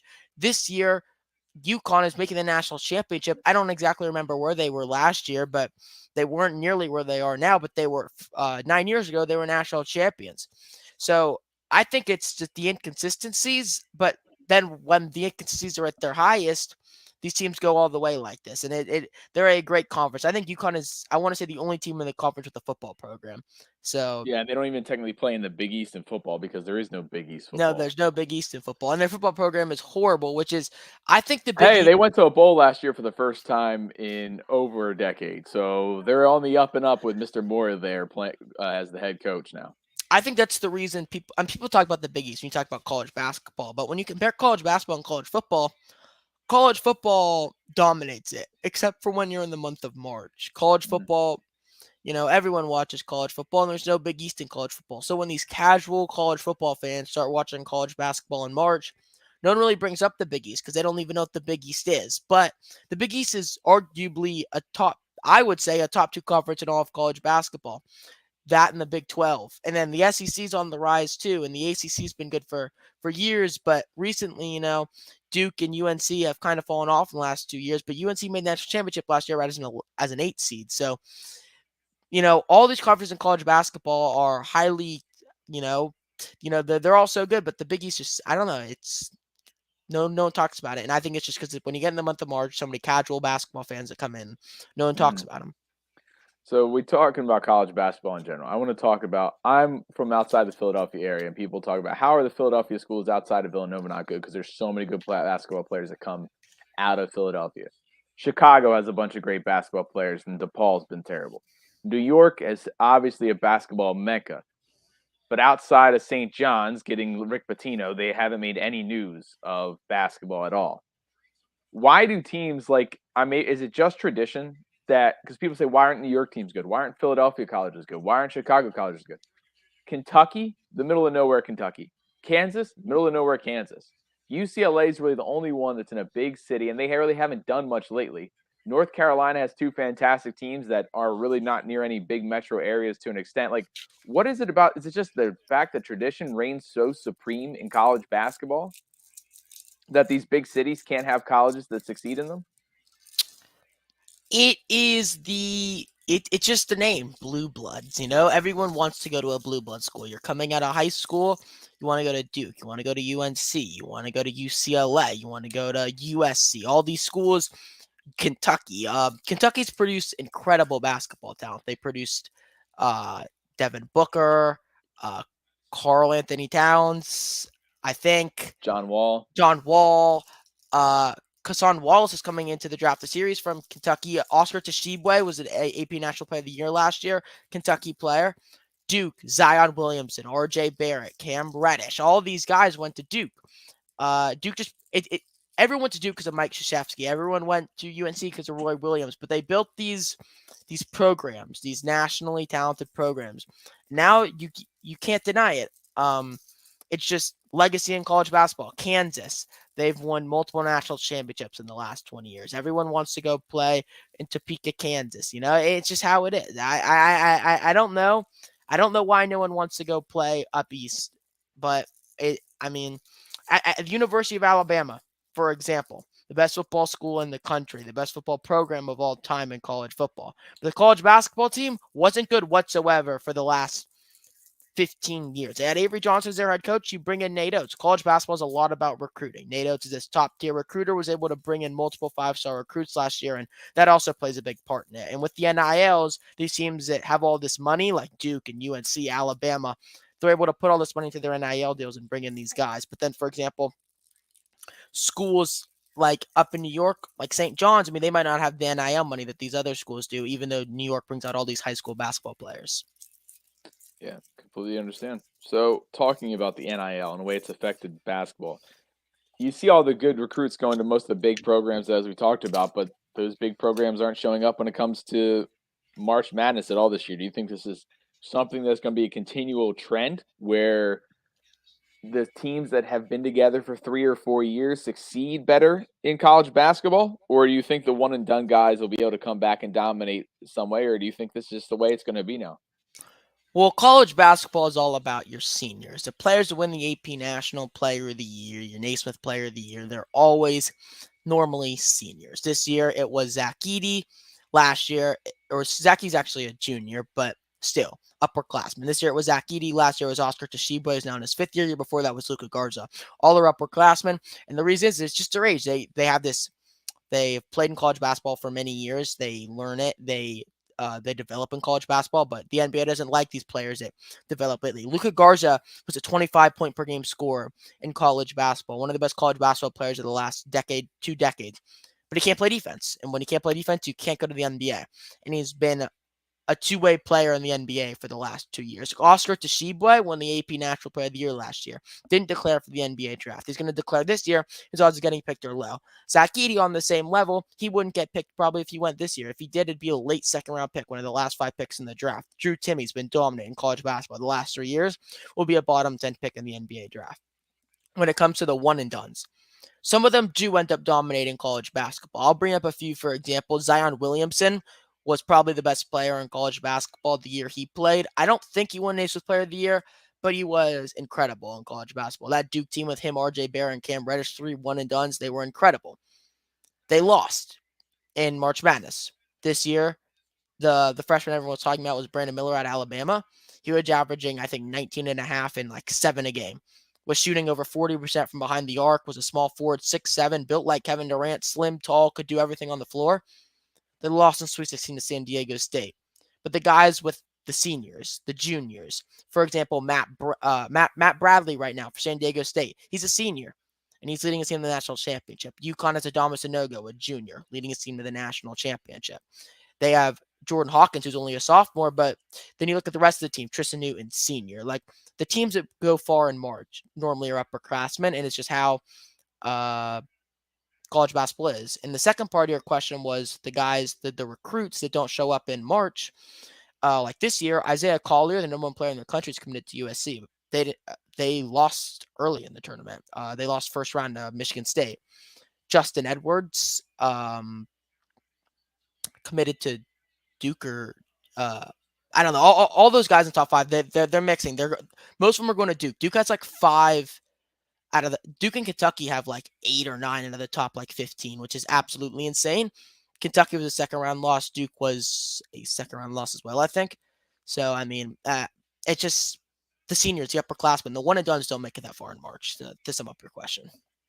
Yeah, so I guess we'll see if this is a continued trend or if it's – I mean, there's been a few years that freshmen did take over the tournament and played really well with Kentucky and other ones along the line with Kansas and the like. But yeah, last year Ochai Agbaji went all the way, won the national championship game, but he also had a lot of help. Jalen Wilson was a junior at that time. He's now a senior and leaving. But yeah, not in Kansas this year had freshman All-American Grady Dick, who brought them pretty far. He was arguably the best player on that team this year, but they fell short. For those who don't know, Josh and Mike will be right back. They both decided they need to take halftime off, so they gave us the halftime show. We're part of the Play-by-Play Student Sports Network. We do usually conversation shows and debating shows and such like that over on the Student Sports Network on YouTube as well as Facebook for the Play-by-Play camps. I haven't even done a Play-by-Play camps advertisement tonight. You know what? Let's do a Play-by-Play camps advertisement right now. Sound good? Sounds great. So Harris went to play-by-play camps as well as Mr. Mursky goes to some of our camps as well. So this is our camp. This is the people that are talking right now. We're play-by-play sports broadcasting camp. We've been around for over 20 years, and 2023 is going to be another great summer with camps all over the country. Dallas, South Florida, Philadelphia, Baltimore. Connecticut is not actually happening, so never mind, not that one. Denver. We also have virtual camps, 3-day workshops. So it's basically for kids from 10 to 18 that are interested in sports broadcasting. And if you are, you can find out more at playbuyplaycamps.com or follow us on all their social medias at playbuyplaycamps, as well as the Play-by-Play Camps Student Sports Network. If you search for Student Sports Network on YouTube, we are the only one that is officially at Student Sports Network.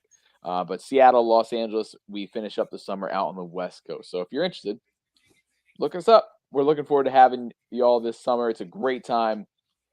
And we can't wait to have another great summer. Michael and Josh should be back briefly. I don't have the game on TV. I just been listening to Michael's play-by-play and updating the score there. So I have no idea how close we are to half. Maybe they got lost, and I'll have to announce the play-by-play for the second half. Who knows? But Harris, is there any sport you can think of that coaching is more important than college basketball? Yes, there's one sport to me where coaching is more important. Oh, I found it. Coaching is more important than college basketball. College basketball, you have to have great coaching. Mike Krzyzewski, Mike Krzyzewski, Roy Williams are great coaches for long periods of time. I Jay mean, you Wright, saw, Jay Wright, he gets 2 national championship, leaves for and a then year, and they're don't miss, then they're miss the done. turtle. There is one sport where I will say is better, and it's college football. I think college football, you have to have the most important coaching in the world because the same teams are good every single year in college football. I'm a huge diehard Alabama fan. Nick Saban has been the head coach of Alabama for the last 16 years, as long as I've been alive. And they've brought in 6 national championships with Nick Saban. I think it might be 7 now. I don't know. I feel bad not knowing that. But the second Nick Saban leaves Alabama and let's say Dabo Swinney takes over as head coach of Alabama, they won't nearly have the recruiting class they had this year. This year, they brought in the best recruiting class of all time. Nick Saban is 70 years old. He is 70, and he's bringing in the best recruiting class in college football history. Kirby Smart is was a former defensive coordinator for Nick Saban. It's an old tree in college football. Nick Saban, former defensive or Kirby Smart, former defensive coordinator for Nick Saban. Second best recruiting class in the country this year.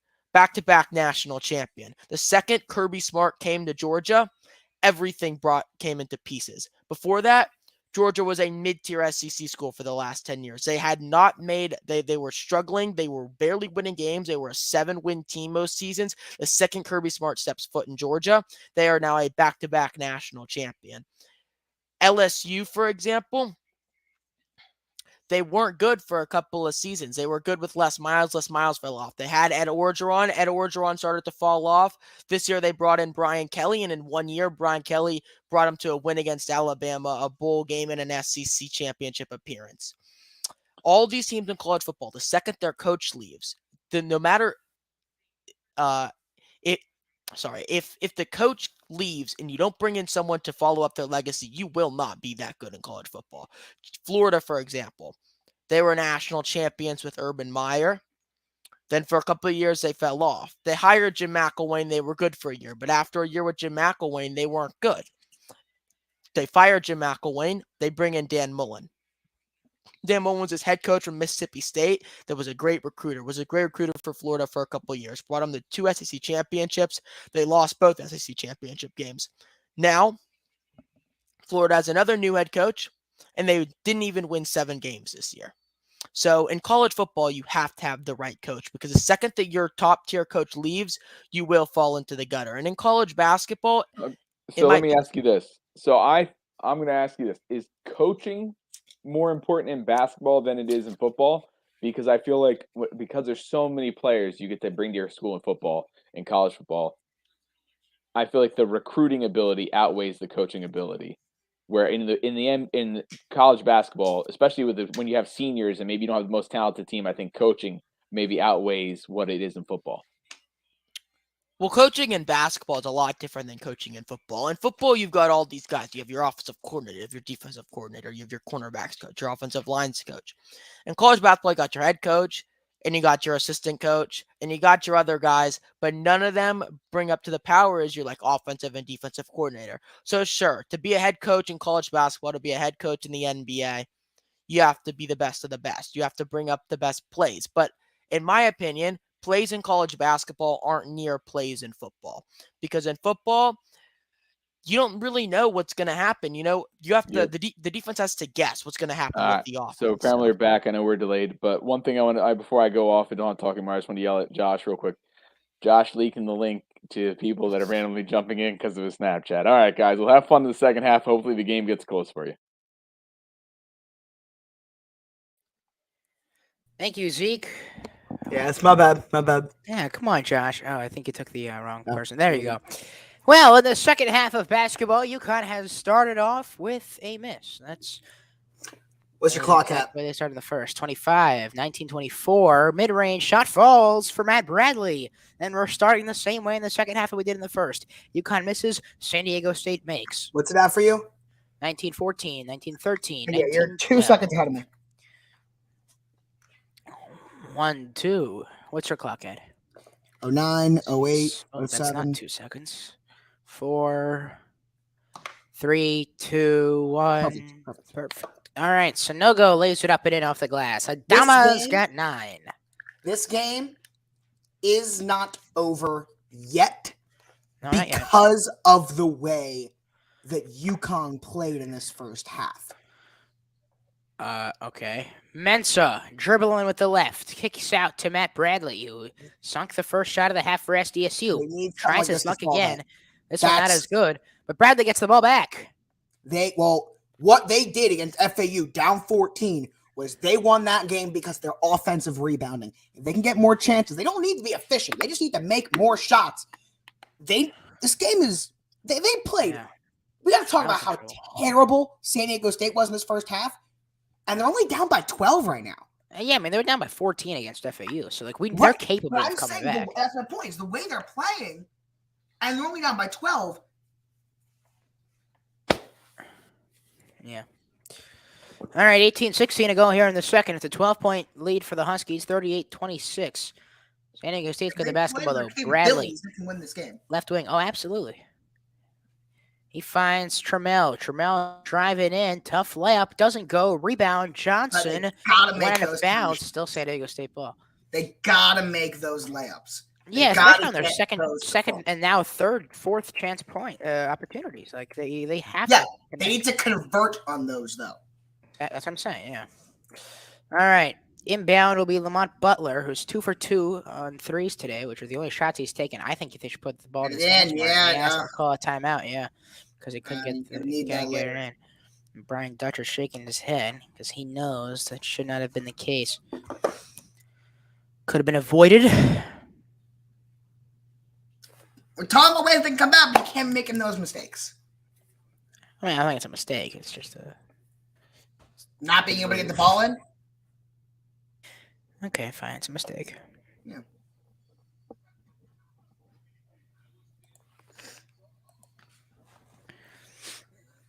But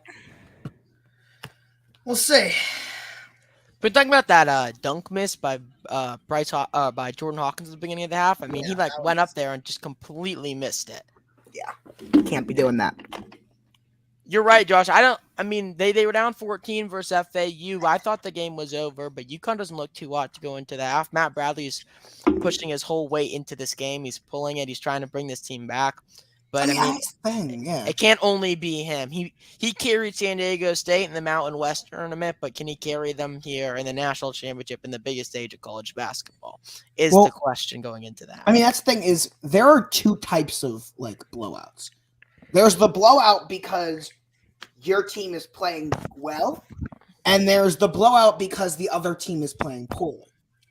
And when you see big comebacks, it's usually the second kind of blowout where the team was playing poorly and then they started playing better. That's the kind of game we're seeing now. The question is whether or not they turn it around. Well, it's just the go on. It's not. I'm not saying UConn's not playing well, because they are. They're definitely playing well. They're playing, but they're not doing anything crazy. They're not up 12 because of UConn. They're up 12 because of San Diego State. And San Diego State's had like a really weird. Oh, is the game back on? No. San Diego State's had like a really weird path to the national championship game, and they've cut through a lot of diversity. They beat College of Charleston. They blew out Furman. They beat Alabama. They were down 9 at Alabama at one point in the second half. Brought that back and beat them by 7. Stephen A. Smith is on Stephen Colbert tonight. They barely beat Creighton. They beat them by 1 at the very end, and then they beat FAU by 1 at a buzzer. So, and they were down 14 in that game. So they've come back in 2 games. They've won 2 games by 1 point. They blew a team out, and they had a kind of close game with College of Charleston. But that game was tough to watch. So I don't know. It's weird how that path is. Now they're going up against the best team in the entire tournament, and they're not playing that good basketball whatsoever. Yeah. Let's get back. We are back here, yeah. All right, Michael. What do you All think? right. Yeah. I mean, I think it's possible. I wouldn't have said that without what we saw in the last game, but we saw the comeback. It can happen again. All right. Darion Trammell on the inbound. Gets it over to Mensa. Back to Trammell. Trammell turning around. Bounce pass to Mensa. 12 to shoot. Mid post to right side. Out back to the free throw line. Hey! Pass is tipped into the hands of Trammell. What? Gunnar And then the Henderson. layup doesn't go, but a foul. Yeah, Orioles won. Beat the Rangers. Zeke, you hear that? They beat the Rangers. They beat the Texas Rangers. Why is that significant? Because the Phillies couldn't. Because the Phillies have been terrible. That's why. All right. I forgot we're at the time of the year where Michael pretends to be a baseball fan. Ari has. You should tell Ari that you said that. I forgot First free we're throw at that time of the goes. year. It's like an annual tradition at this point. It's at the beginning and at the end. Mhm. That's okay. I am a baseball fan. As a matter of fact, I'm a diehard baseball fan. I love it. I always, do the balls on the bats. 17:40 remaining here in the second. Both free throws are good, by the way. It's just a 10-point game. Just like that, they're a point away from within double digits if they can stop them here. Hawkins. Over to Jackson. Finds Newton. Now Caravan. Left wing three. Yeah, that drops in. They can't go within double digits if they do that. Second point of the game for Alex Caravan. That has now got 5, a 2, and a 3, and it's 41-28. 13 points now for UConn. Caravan, that's actually his first field goal. He made those free throws. Left corner three, doesn't fall. First field goal missed from Rebounds. Butler, and there's the foul on UConn on Sanogo. Also His rebounds, first. though. That's how they got into the other game. Well, I mean, yeah, the over the back helps. No, it was a push. push. Regardless, doesn't matter. Well, I'm saying it was on UConn. Fouls on UConn. Yeah. San Diego State's been shooting free throws pretty well. I mean, 2 fouls already. Get them into the bonus late. I mean, yeah, they're 7 for 9. They're not bad there. But I'm saying, like, I'm telling you, it's just There's a weird- Johnson driving in. Shot doesn't go, and they have missed their last 4 field goals. I was about to say this game has all of the makings of a comeback, but like you can't miss those layups. They haven't made a single layup the entire game, I think, or maybe a couple. I think the Matt Bradley one in the start of the second half. They've missed a whole lot more than they've made from layups. Yeah. 16:35 remaining here in the national championship between UConn and San Diego State on the Play-by-Play Sports Student Network, collaborating with the Next Network, where we shouldn't have any interruption. But here comes my brother and the rabbit. And the bunny. The rabbit. That's a Should giant I bunny. hold it? It's not. It's very small. Really? It looks. It's huge. 5-month-old. Why not? Did you get a name, Michael? No, I want to name it Ferguson, but he doesn't. That's a terrible name for a rabbit. Why? At halftime. Yeah, it's a lion rabbit. Lion head. Mini Mursky, what are your thoughts on the game? He wants the headset on him. Give him the headset. I want to talk to him. Let me hold the rabbit then. What's up? Hi. What are your thoughts on the game so far? I think that UConn's gonna win. That's a safe bet. Who's better with the bunny, you or Michael? Me. Yeah, it's not surprising. See, it clearly hates Michael. Yeah. But It's gonna bite him. he's biting me. I told you. Oh, they want to name it Poe. Dish the fish says Poe. This the fish with the I like that name. All right, put the headset back on me. I need to call the game. Josh. Goggle, goggle. I'm gonna hold on to this for a little bit. Sorry about it, producer. About this. It's still not on me. All right, can you hear me? Yeah.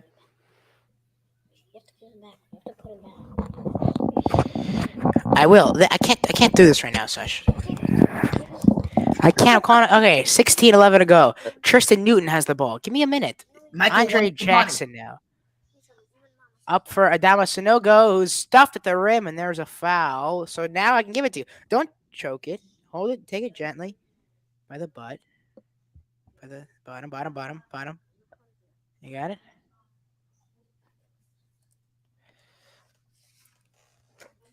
I love watching Michael try and act professional. It's so funny.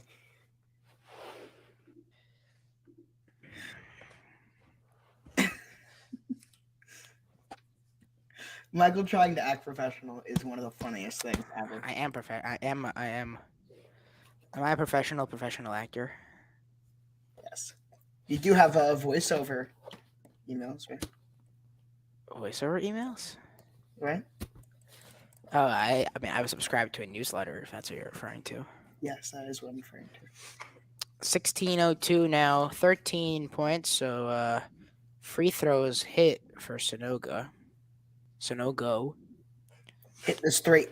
Oh, it's Mensa Take that. Yeah, he's not. Never mind. will miss. A good rebound though.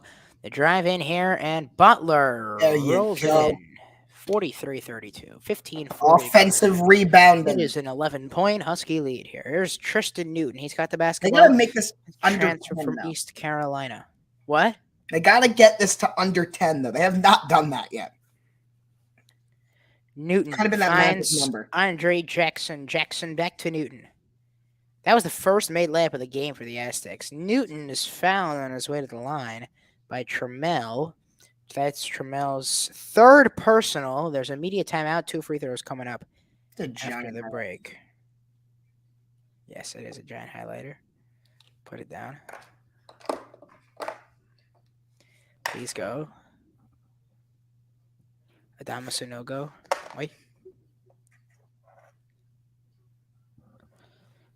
Go.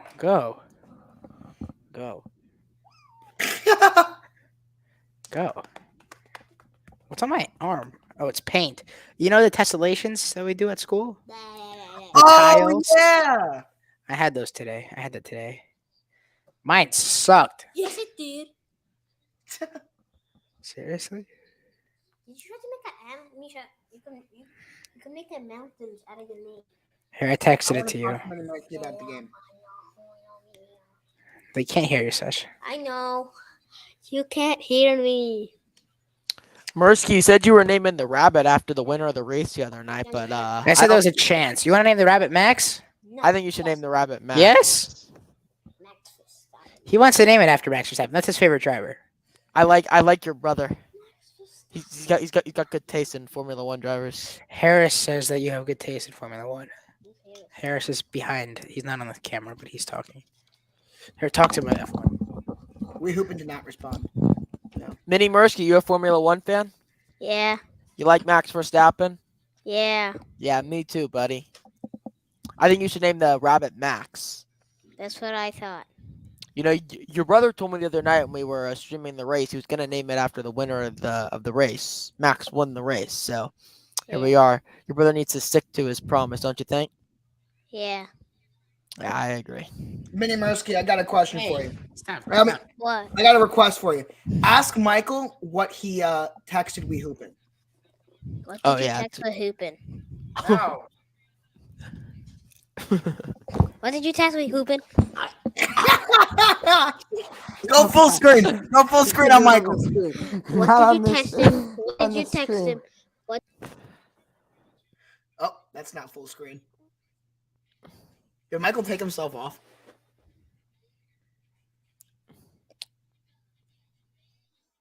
Where did Michael go? There goes Mursky.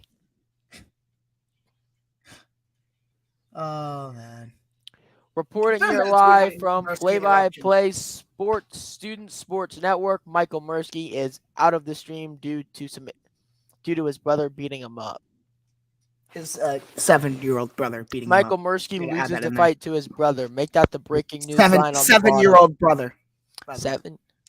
Yeah. That should be instead of SDSU UCONN, it should be Michael Mursky loses to 7-year-old brother. Is the game back, Josh? Yes. Now where is Michael? I'm delayed. I can't call it. Yeah, you're good. I'm still on commercial break. I'm looking And at trust great me, I clips. know from personal experience, nothing that happens in this game will be as entertaining as what Mini Mercy is going to do to Michael. Zeke, you want to call the game for us, Mr. Producer? I got you. We got free throws here.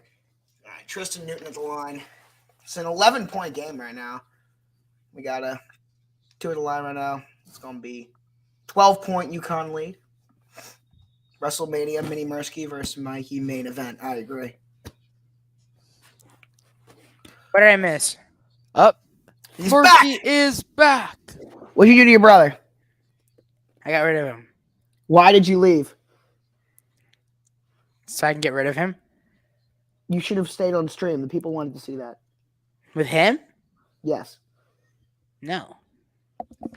No. I want the stream to be good and professional. This has been a great stream. I don't know what. Seiko for 3. Oh, yeah! There you go. 10-point game. Adam Seiko. Maybe he does want to win. Make some plays here. Get some stops.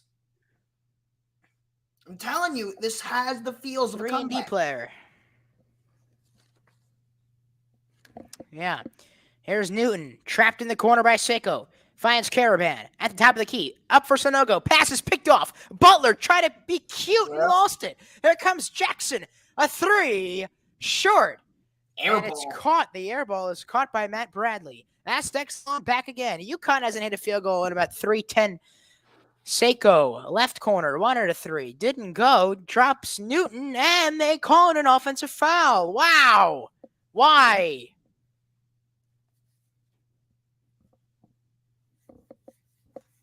I am not a fan of that call. It didn't look like it, but we didn't really get a good angle of it. But yeah, I don't like it either. 14-18 now Great way to remaining kill here. momentum too. Yeah, exactly. I mean, this just ruins the game. 14-11. In the second, Andre Jackson has the basketball for the Huskies. Sonogo onto the basket. Finds Aline on the left corner. Now back up for Jackson, top of the key. Sonogo turning around, shooting, missing, fouled by Mensa, his 3rd. Is it the 6th foul of the half already? Yes, it is. 1-1. Next foul for UConn. This one's a shooting foul regardless. We're not even at the under 12 yet. What? I said we're not even at the under 12 yet. UConn's committed 3. They committed a couple, though, in the first half. UConn's largest lead was 16. And that was with 3:19 to go in the first. Sonogo hits the first free throw. Now the lead is 11. 46-35 is the score. Yes, just the fish. That's incorrect.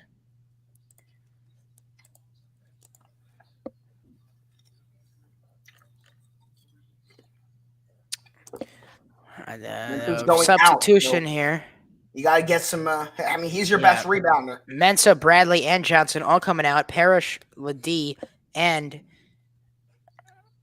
Aguk Arope, the all Mountain West honorable mention, get into the game. Sonogo sinks both free throws. 47-35 is the score. The basketball is in the hands of Lamont Butler, the guard from Moreno Valley, California. Here's Arope.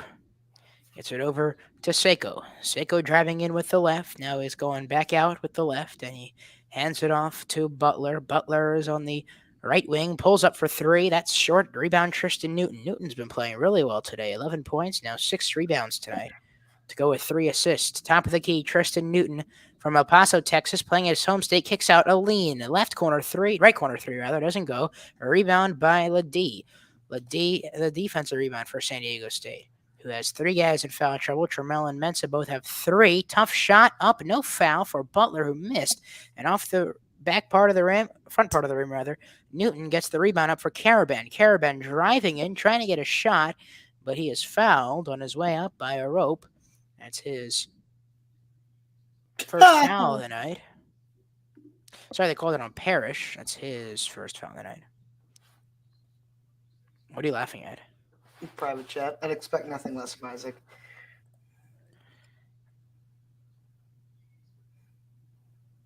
What? I'd expect nothing less from Isaac. What's a code? And I'd expect nothing less from you.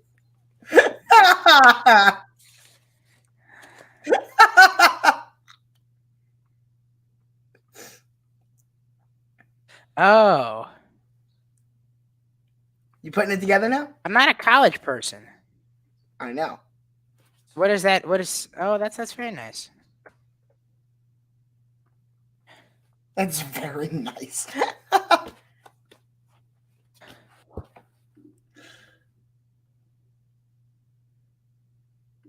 Yeah.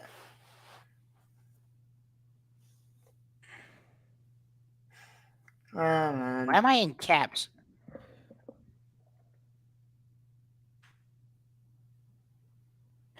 All right, shot missed there by San Diego They just State. don't Newton have it. fought for the rebound again. San Diego State just doesn't have it. Yeah. I am more likely than not going to Towson.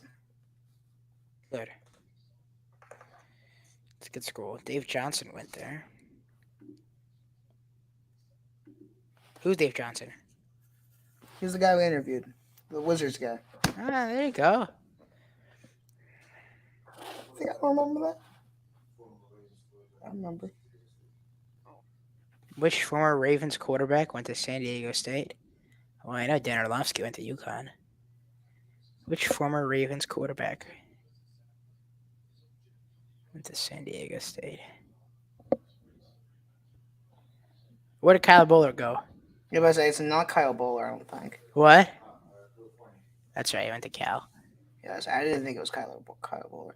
Who is it? My dad, by the way, is the one you gave me. Hold on. Josh is thinking. Hold on. Newton, by the way.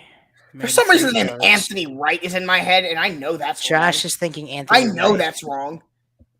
That's wrong. 49-35. Oh, that's blocked. Parrish. It's not Gerback, is it? Gerback? Who's Gerback? Elvis Gerback? Who's Elvis Gerback? Who's Elvis Gerback? 01. Like 01, 02.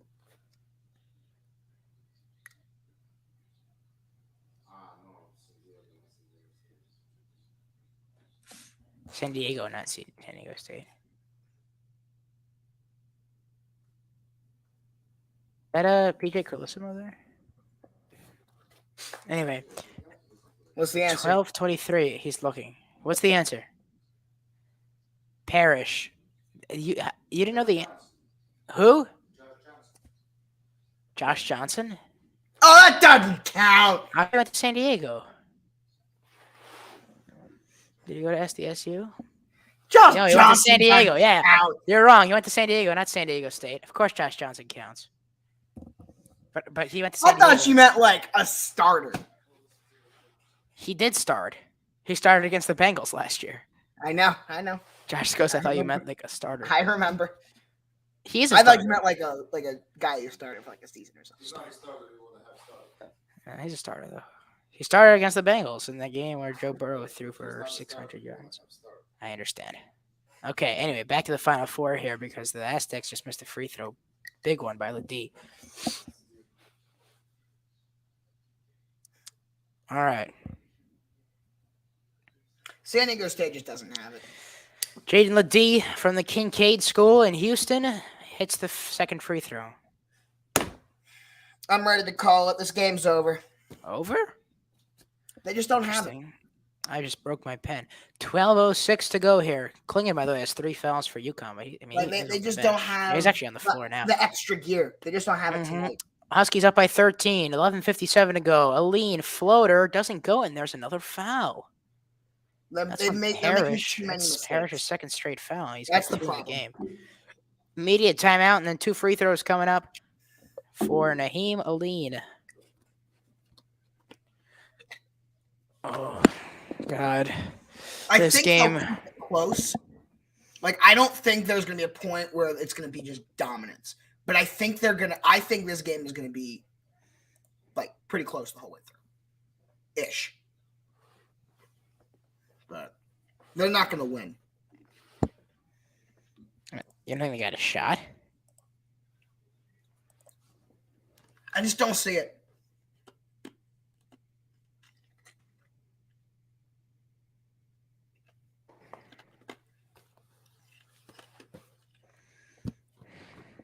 I don't see them cutting it any closer than like 6 or 7 at any point. Like I can see them cutting it down like 6 Well, or a 7. 6 or 7 is already a 2-possession game. But I'm saying I feel like I can see them cutting it to like 6 or 7 points.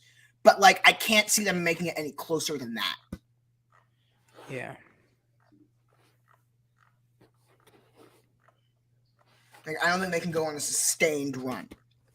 I don't think they have it in them tonight. UConn's defense is too good. We've been talking about San Diego State's defense. UConn's defense has been phenomenal tonight.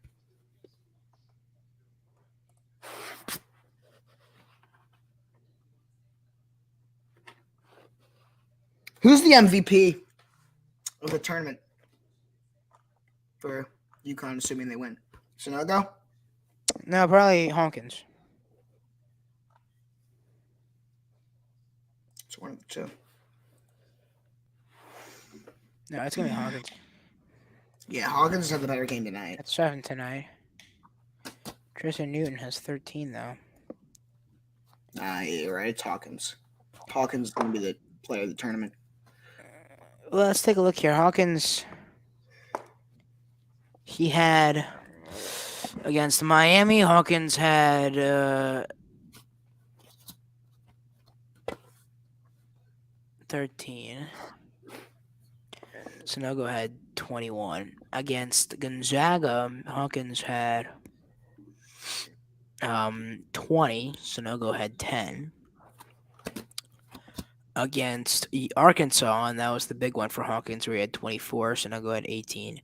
Against St. Mary's, Hawkins had 12. Sonogo had 24. Against Iona, Sonogo, I think, had 28. Yeah, and Hawkins had 13. So, like, yeah, it could be either way. I think it's whoever has more points in this game, which so far Sonogo has 13, Hawkins has 7. So I guess UConn trying to be the first unranked team in the AP preseason poll to win the national championship since UConn. Since the last time they won it. No, they won it in 14. Second to last time they won it. Cardiac Kemba. All right. You were Free like 4 throws years old. for Naheem Aline in 2011? Yes. Which means I was 5 when the Ravens won the Super Bowl. I remember it, though. Aline hits the second and the first. And Brian Dutcher has an indescribable look on his face. I don't know how to describe it. Flummoxed. Next. Lamont Butler up for Ladie. Ladie spins back to Butler. Is going to drive in, and Ladie pulls up from 16 feet and knocks it down. Flummoxed is actually, that's not the first time I've used that word calling a basketball game on here. I believe you. I used it 2.5 years ago to describe Luka Doncic's face after a foul. 11:10 to go in the second half. What? So you and your photographic memory. And the layup is good there for Klingon. 53-38. Like, I got a good memory. Michael's memory is stupid, though. Well, hold on. What? That's Like, not it's the way to describe Stupid how that. good your memory is. Left wing 3 is good. Off the Like, back. I have a rim, good and it memory. falls in. Like, I got a very good memory. I tried. Michael's is crazy. I'm sure. As a matter of fact, I could find you the exact date that I used flummoxed. Like, that's what I'm saying. Like, I have a That's very my goal above for the average next memory. break. Michael's is photographic. And the goal for the next break is to find the last time I used flummoxed in a game. Jackson finds Calcaterra. 7 to shoot. 10:20 to go. Jackson has the left wing 3 that is way off, and the rebound hauled in by Ladie. D, 5.3 rebounds per game, as this three is no good, and And Jackson that's the gets the thing. rebound. That's why I'm gonna have it because I did not think that three was going in. They're not gonna be able to go on a sustained run. They can make it a little closer, but they're not gonna like. They There's don't have it Jackson. in them to go on a run. Calcaterra at the logo, guarded by Parrish, finds Klingon at the top of the key. Didn't want to pass it to Hawkins, so he gives it to Calcaterra instead. Pulls up for three. Yes, sir. And UConn's doing that on the other side. Joey Calcaterra coming up in the big moments. His 2 threes have been huge momentum shifters for the Huskies. He's got 6 points as the drive here, and Ladie got that to go off the glass. He's got 5 an points. M1 there. Yeah, I thought there was a foul on Klingon. Would have been his 4th, by the way.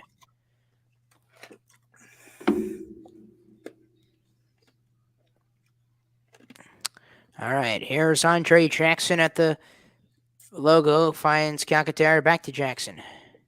Jackson over to Calcaterra, who's going to drive in. Floater doesn't go. Klingon has his 4th rebound of the night in the paint. Ball is stripped away. It's loose. Calcaterra picks it back up. Right wing 3 doesn't go, but Aline with the rebound. His mid-range shot also doesn't go. And Trammell gets the board for SDSU. Trammell is going to drive in, looking for a pass, finds Ladie, and he gets his 2nd straight field goal to drop there.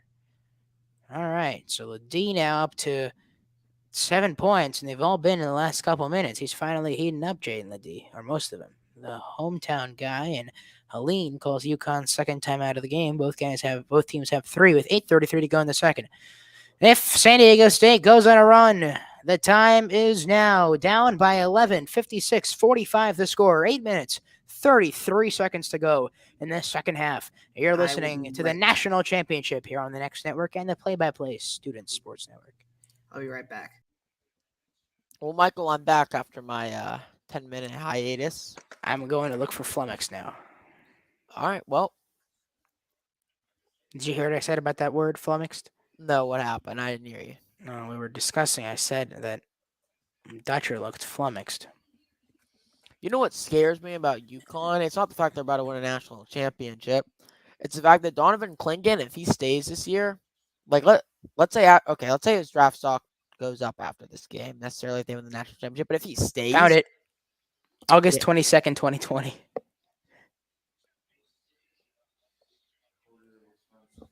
What? I have my ways.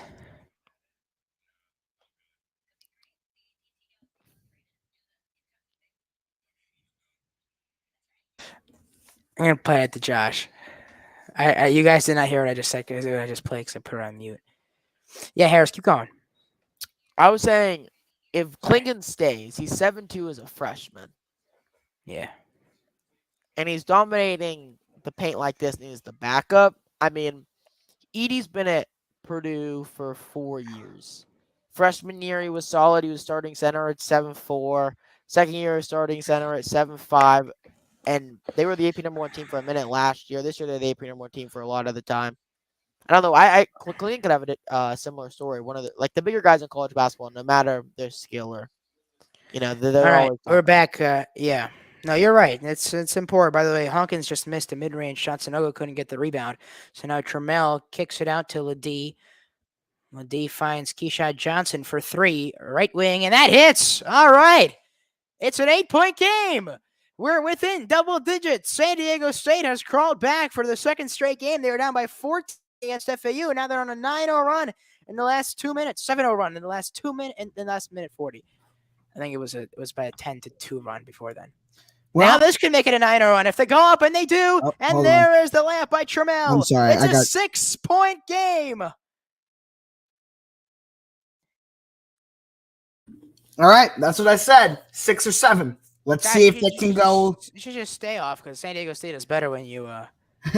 Let's see though if they can go. Let's see what they can do from here because this their last 4 field goals. I think they can make it 6 or 7. Let's see if they can go. Floater for Newton doesn't go. Rebound. Oh no! I think Keyshawn Johnson just put it in his own net.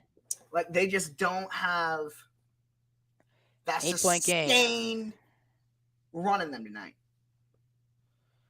8-point game. Here's Johnson after the 3-point shot. Goes in. The shot doesn't go, but a foul on Sonogo. We're going to have a media timeout. Sonogo's got 2 fouls, and Keyshawn Johnson is going to the line to shoot a pair when we return. 6:58 to go in the second. UConn's up by 8 in Houston. Josh, I'll tell you the time now. I found it. August 22nd, 2020 was the last time I used the Flummox, and I could show you How did exactly how I you said it. know? Like, how did you figure that out? I have my ways. Doesn't matter. But here's the clip. No, I'm curious. Doncic is looks very. Now listen to his voice. Listen to his voice. That doesn't matter. Voice, whatever. No, but seriously, I'm curious. I knew how to look for it. No, I want to know. I want to know what the thought process was. I'm curious. Okay, fine. The thought process? Yeah, it's not like me making fun of you. Like, I'm actually really curious. I made a TikTok about it. Okay. And so I remembered the TikTok. And so I looked up in photos the word, and it came up. Oh, okay. But see, it would have been cooler if I wouldn't say it. Well, you're That acting takes like away that's- from it. Uh-huh.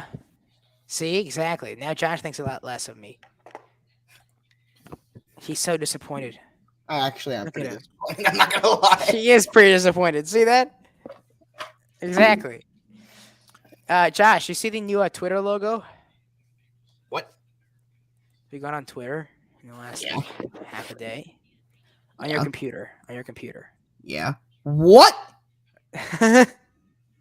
No, he didn't. Yes, he did. Elon Musk is just cool like that. Elon just doesn't care. He does not That's care. It's so funny. hilarious. Does he know April Fool's Day passed? He should have done that on April Fool's Day. No, he posted this. He posted earlier, like a meme with that. I know what it is. It's A couple things. You know what it is, right? Yeah, it's a Dogecoin or something like that. Yeah. Yeah. Someone just said, "I'm coming on, boys." Discord. I don't know what he's talking about. I don't know. All right, Mirsky. Adama Sanogo is dominating this basketball game. Give me a You 15. can call him a dominating Sonogo. Give me a 15-second rap from the man, the rap legend No, himself. I am Yes! not Michael rapping. I Mirsky. am not rapping. Give me a 15-second rap, Michael. I'm dominating the call of this game. Like I'm a dominating Sonogo, dominating the Aztecs in Texas. Wow. I have no words. Papa, it's the new Twitter logo. What? It's a Dogecoin? Cryptocurrency? What? It's the It's the memes. new Twitter logo. Elon Musk changed the Twitter logo to that I'll today. get it for like a day. We'll change it. Yeah, back. look. Yeah. From the bird, it changed. I thought so, yeah. But now it's April 3rd, so. Well, he'll take it off eventually. All right, Keyshawn Johnson has 11 points, and they've all been in the second half, I believe. But he misses the first free throw. Again, they don't like. They just don't have it tonight. No.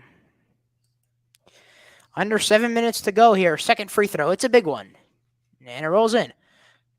7-point game. 58-51. Under 7 minutes to go here.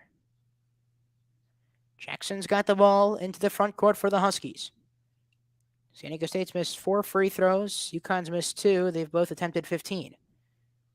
It's Caravan on the left wing, and there's a whistle as there's a foul on Micah Parrish for San Diego State. That's his third in the last couple minutes.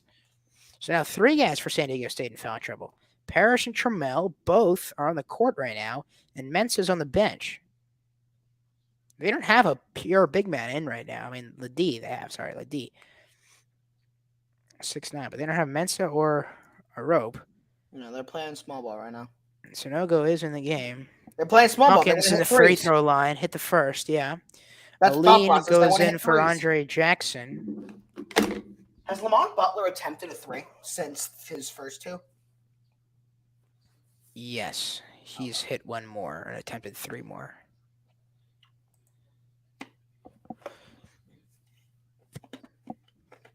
I'd still put the ball in his hands. I mean, he's on the court Me now. too. He's 4 for 7 from the field.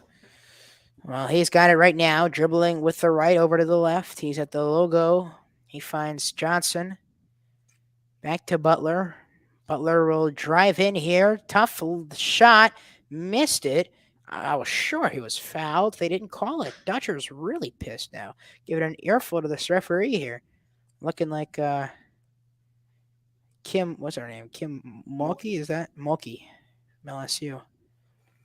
And Gene Steratore says it's a foul. And here comes Butler again, trying to prove that it should have been a foul with that tough layup, diving forward and getting it to go on the finger roll. Back to a 7-point game. 6 minutes left here. Yeah, but when you're 6'2", Hey, points are points. Doesn't in front matter. of 73,000 people. Right, exactly. 2 points is 2 points. He's got 13 overall today. Caravan. Thought he took an extra step there. Didn't call it. Newton will drive in. I thought he also took an extra step, and he missed his layup. He did not take an extra step there. Are you sure? Maybe there was a dribble that I missed. Off the side of the rim was no good, and San Diego State's going back the other way now. Here comes Matt Bradley. Bradley on the left wing, guarded by Ali. Bradley, Butler, Tremella, D, and Johnson are on the court for the Aztecs. Bounce pass here. Johnson turning around. Shot no good, but a foul on Caravan. The turnaround shot. What? Yeah.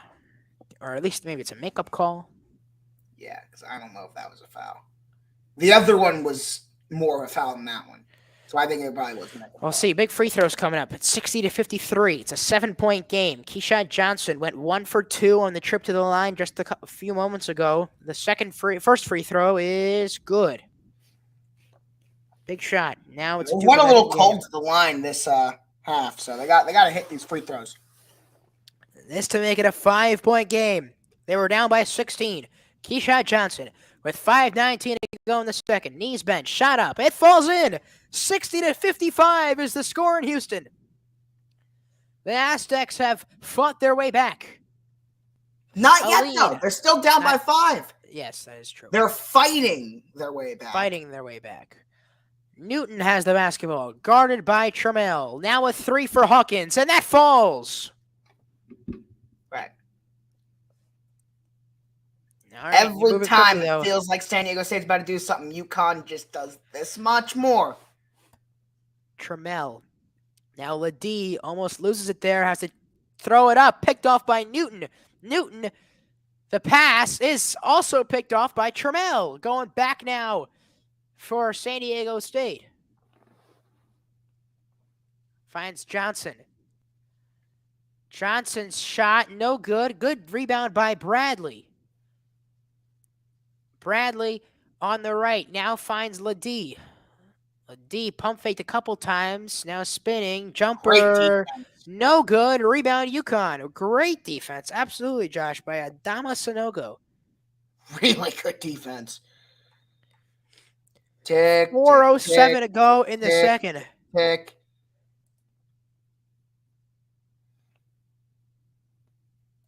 All right, Newton almost mishandled it. Got it back there. Ball is over his head. Finds Sanogo. Drive it in. The layup with the right. No good. Denied by the rim. And a foul on Caravan. That is number 2. Media timeout. We are under 4 minutes. The score is UConn 63, San Diego State 55. An 8-point game at NRG Stadium. This is kind of going exactly the way I expected it to.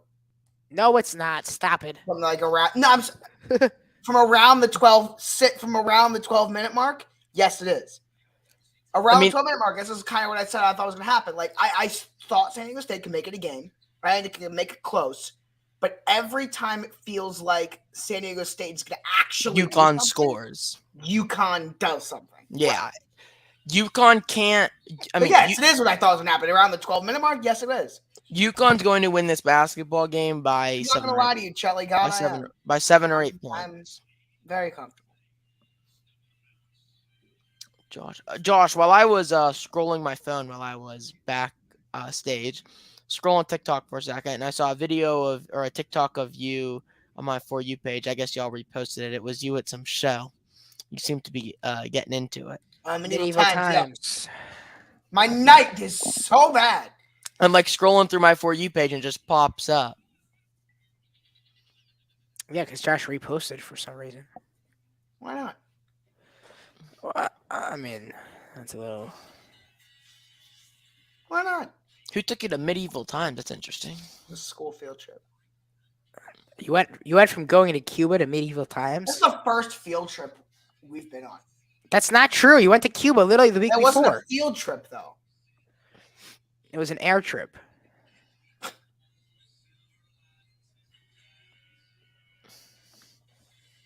Who's listening to music? I was about to ask the same question. It's my television. I have the volume on. Oh, let me put this close to my face. Last college basketball game of the season. We won't have college basketball for months. It's kind of sad. It's very sad. Months. Plural. Yeah. We got college football. A couple months. Cannot wait. We got more than a couple months though. Yeah. We have the NFL draft in 3 weeks. The Azerbaijan Grand Prix in 3 weeks. That same weekend, yeah. All right, back here now. All right, Michael, let's go. Let's do this thing. San Diego State Last stretch. down by 8 points. They've got a few notable athletes they have Not produced. given- Marshall Faulk, Tony Gwynn, as mentioned before. Steven Strasburg from the Nationals is from there. Went to that school. All right, Michael. I've given my thoughts on what I think how this game is going to end. What do you think? I want to know. I got no clue. I want it to be good. But I want Coming at a this prediction. completely unbiased. San Diego State's going to win. It's going to come down to a last-second buzzer beater by either UConn or San Diego State. That's what you think is going to happen. Why? Give me some reasoning. I don't have reasoning. This is why I didn't want to tell you my prediction. I don't really have a prediction. Well, I'm asking you to make one. Okay, I know how this game is going to end. So tell me. San Diego State's not getting to within 5. I agree. 63. I think it's gonna stay like this. It pains me to say, yeah, it will. If not 10 plus again. But I don't want that to happen. Which is what I said around the 12-minute mark. See, I just jinxed it. They missed the free throw. I'm costing them the loss, though. That's the thing. It's not true. You have no effect Aline. whatsoever. I hate to break it to you, Michael. You're not that special. You have no effect on the outcome of this game. Do you think I have an effect on the outcome of this game? Who are you asking? My dad. No. Is your dad on the Lucius? floor because you were looking down? What? Is your dad on the floor because you were looking down? He's on my bed. Ah. He thought you were on the floor because I was looking down when I turned to you. All right, Tristan Newton, 80% free throw shooter, and they're in the double bonus. Hit the first free throw.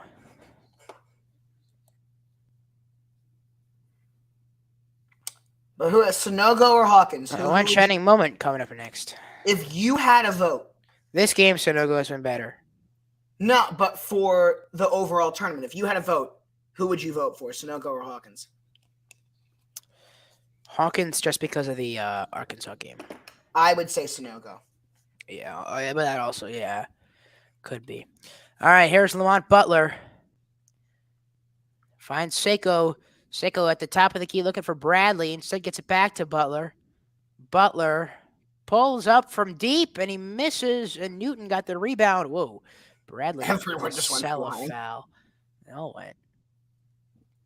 They kind of bounced off each other there. It's a pretty old team. A lot of seniors for San Diego State. San Diego State. Tristan Newton. He's also a senior. To ECU as well.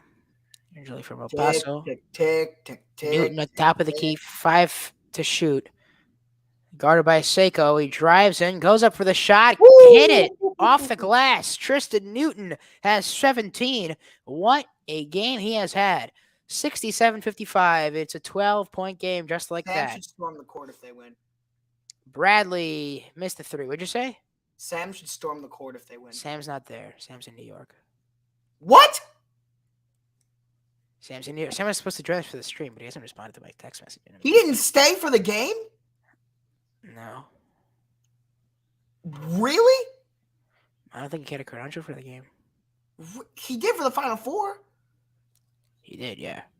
I don't know. No, he's in New York, I'm pretty sure. Newton for 3, way deep. No. And Sonogo got the rebound as he was falling. He missed. And then the other rebound, Hawkins also missed, but there was a foul on Bradley, his second. No, Isaac's there, though. That must be so bittersweet to like get the credential for the Final Four. Well, I don't know. I don't know. I don't want to You can't stay to watch that. I don't want to assume. Maybe he couldn't go. I don't know.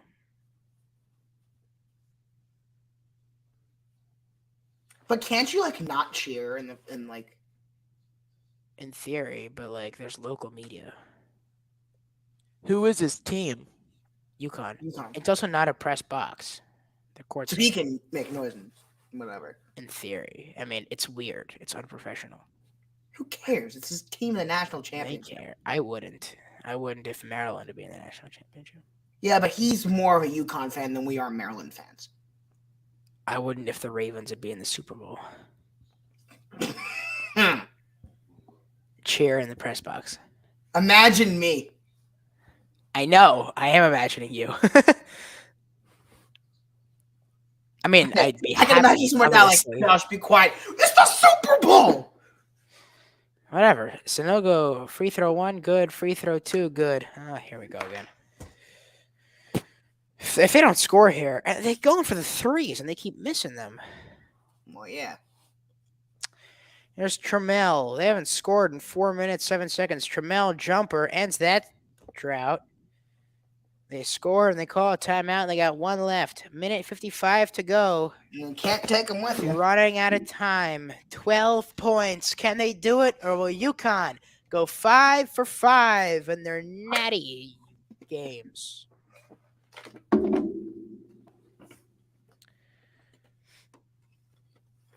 They have not lost a national championship game. This is not cutting it close. I thought it was going to be closer than this after the last 10 minutes. I thought he liked Iona. I could have sworn I saw some video of him liking Iona. I didn't know he was a UConn fan. He covers Iona. That's what it was. He covers the MAC. I don't think if I got credentials to be in a press box for an Alabama national championship game, I don't think I would go. I'm with Josh. You couldn't have me sitting there and not cheer. I don't know. Well, if I get a Super Bowl credential, I'd go not because it's the Ravens. I'd go for the Super Bowl. Super Bowl credential. But if the Colts were in the Super Bowl and I'm sitting in the press box, But like, I would rather experience that as a fan. Me too. Yeah, but that's not an option. Think about it. You get to go to the Super Bowl for free. You can't do that as a fan. No, I would go in a heartbeat if the Falcons were playing the Patriots in the Super Bowl or whatever. And It's already happened. well, okay, if the Falcons were playing, You might remember that game. if the Falcons playing the Steelers in the Super Bowl, that wouldn't happen. If the Falcons were playing the Cowboys in the Super Bowl. No, if the Falcons were playing the Titans in the Super Bowl. Okay. I'd go in an instant. But if the Falcons are playing the Colts, I don't think I'd go. I'd go. I'd just get kicked out of the press box and go to one of the seats. But then you'd never be in a press box Those seats again. are empty in the Super Bowl. And you'd never be in a press box again. Usually. I would decline my invite. It wouldn't be an invite. It'd be you don't get invited to this stuff. Well, yeah, but You apply. Anyway, whatever. Back to the game. Jackson for Hawkins. A good layup. All right, Josh. Hawkins is the MVP. 14 points for him. I don't know. I still would probably vote for Butler for 3. They need it. They don't get it. He's short. Butler got the rebound, though. Back out. And a foul. Oh, God. A 1-and-1 coming up for This is going to be a Bradley. long, drawn-out finish, isn't it? Oh, that's a shame. So is this game over? Yeah. It was over when I said it was over at the 12-minute mark. When I told you exactly what was going to happen. And I was very accurate. Gamble Pavilion. I was also accurate. Hold on. Exactly what I said was going to happen, too. Yeah, but you did More it than at the 10 4-minute mark. points. I did it at the 12-minute mark. You said they were going to come back and then lose? Mm-hmm. They've gone on I said 4 they were field going to goal make it droughts. That's close. absurd. They were 4 not gonna field come goal droughts of 3+ minutes. in the national championship. You should be ashamed of yourselves. No, you shouldn't, Josh. They got Shame! far. No, stop it. Stop it. That's so. No, you're looking at this the wrong way. San Diego State's had a great season. They've accomplished so much. Oh, And they've if had you're a an great Aztec season. fan, I'm if you're an saying Aztec make it fan, all this if you're an far. Aztec fan, you should be thrilled. Not in this moment. Absolutely in this moment. Are you kidding? Michael, You just made it to the national championship as a team that was not supposed to make it to the national championship. Yeah, but I wouldn't be happy right now. Most people expect you to lose. I would to look back on it fondly, but in the moment, I'd be very upset. 12 points here. Newton, there's foul. 1-1. Yep, we're gonna get a long, drawn-out ending of this game. You've mentioned. It's the free throw game. Oh, we don't have a banner for it. See. That guy's having fun. Is that Aaron Jones? Yeah, it is. With the beard. Orange at the end. You went to UConn.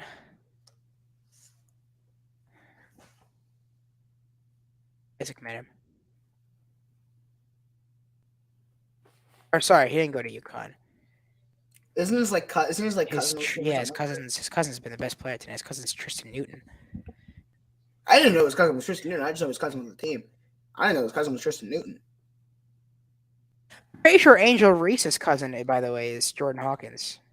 Well, Angel Reese's You're brother right, is he Julian is. Reese. Angel Reese is from Maryland. Yeah, Angel Reese and Julian Reese are siblings. I know. She went to Maryland. I Yeah, can't they are believe that cousins. people are actually upset about her. Angel Reese. Well, no, I'm not upset because It's just called trash talk. Welcome to sports. no, it's the same thing that Clark did to Louisville. Yeah. Hawkins pumping up his crowd. He's also from Maryland. It's called trash talk. Welcome to sports. Shut up and enjoy it. Second half, Klingon is excited. Yeah, I'd be too. Gamble Pavilion's excited. We're about to tear Connecticut. that place down.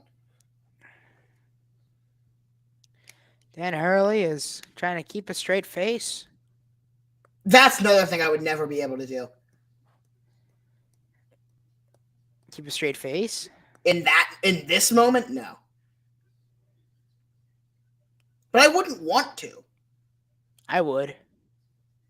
Like, that's just not who I am. Some people are like that. Like, I wouldn't want to be like that. It has to end. Huh? All right. We're almost done here. Bradley layup doesn't go. No foul. Please do Caravan, not. Thank you. 58 Thank seconds. you. No, they're gonna foul once they get to the front court. Thank you, San Diego State. Jackson finds Caravan. Caravan back to Newton. Tristan Newton Now, has Hurley 19 celebrating. points. There's 15 seconds on the shot clock. Sanogo with 12, 11, and 10. 39 on the game clock. By the time they dribble this out, as the game clock and shot clock will be similar, Jackson's layup is no good. Do you see the Hurley fist pump? And a timeout by San Diego State. Did they really? I think they're just subbing people out. Subbing people in. But did you catch the Hurley fist pump in the middle of possession? No. But it looks like Andrew Hurley is going to come into the game. When they, when San Diego State backed off, Hurley turned, faced the crowd, and Timeout. Well, this is a fun thing. And now you get UConn, giving UConn the opportunities to take out their guys. This is a class act by Brian Dutton. Actually, I agree with that. San Diego State. Yeah, Newton, Caravan, Sanogo, Hawkins, Jackson, they're all probably going to come out here. UConn has the timeout. When did they call it? Stan Hurley's too busy. Let him celebrate. Yeah, that's true.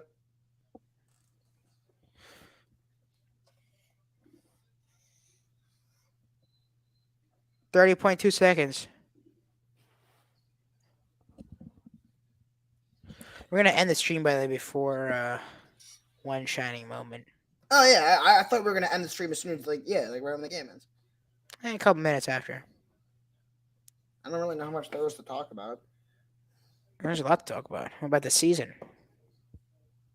Okay, I didn't follow the season enough to really talk about this. See, that's a problem. I've been watching college basketball the entire year, and I've loved it. Andre Jackson missed here. Oh, there was a foul. Yeah, that was what I thought happened. There's still a timeout, though. Yeah. All right, here come the subs. Newton, Caravan, Sonogo, Hawkins out. Diarra comes in. Springs comes in. Andrew Hurley comes in. Apostolos Romoglu comes in.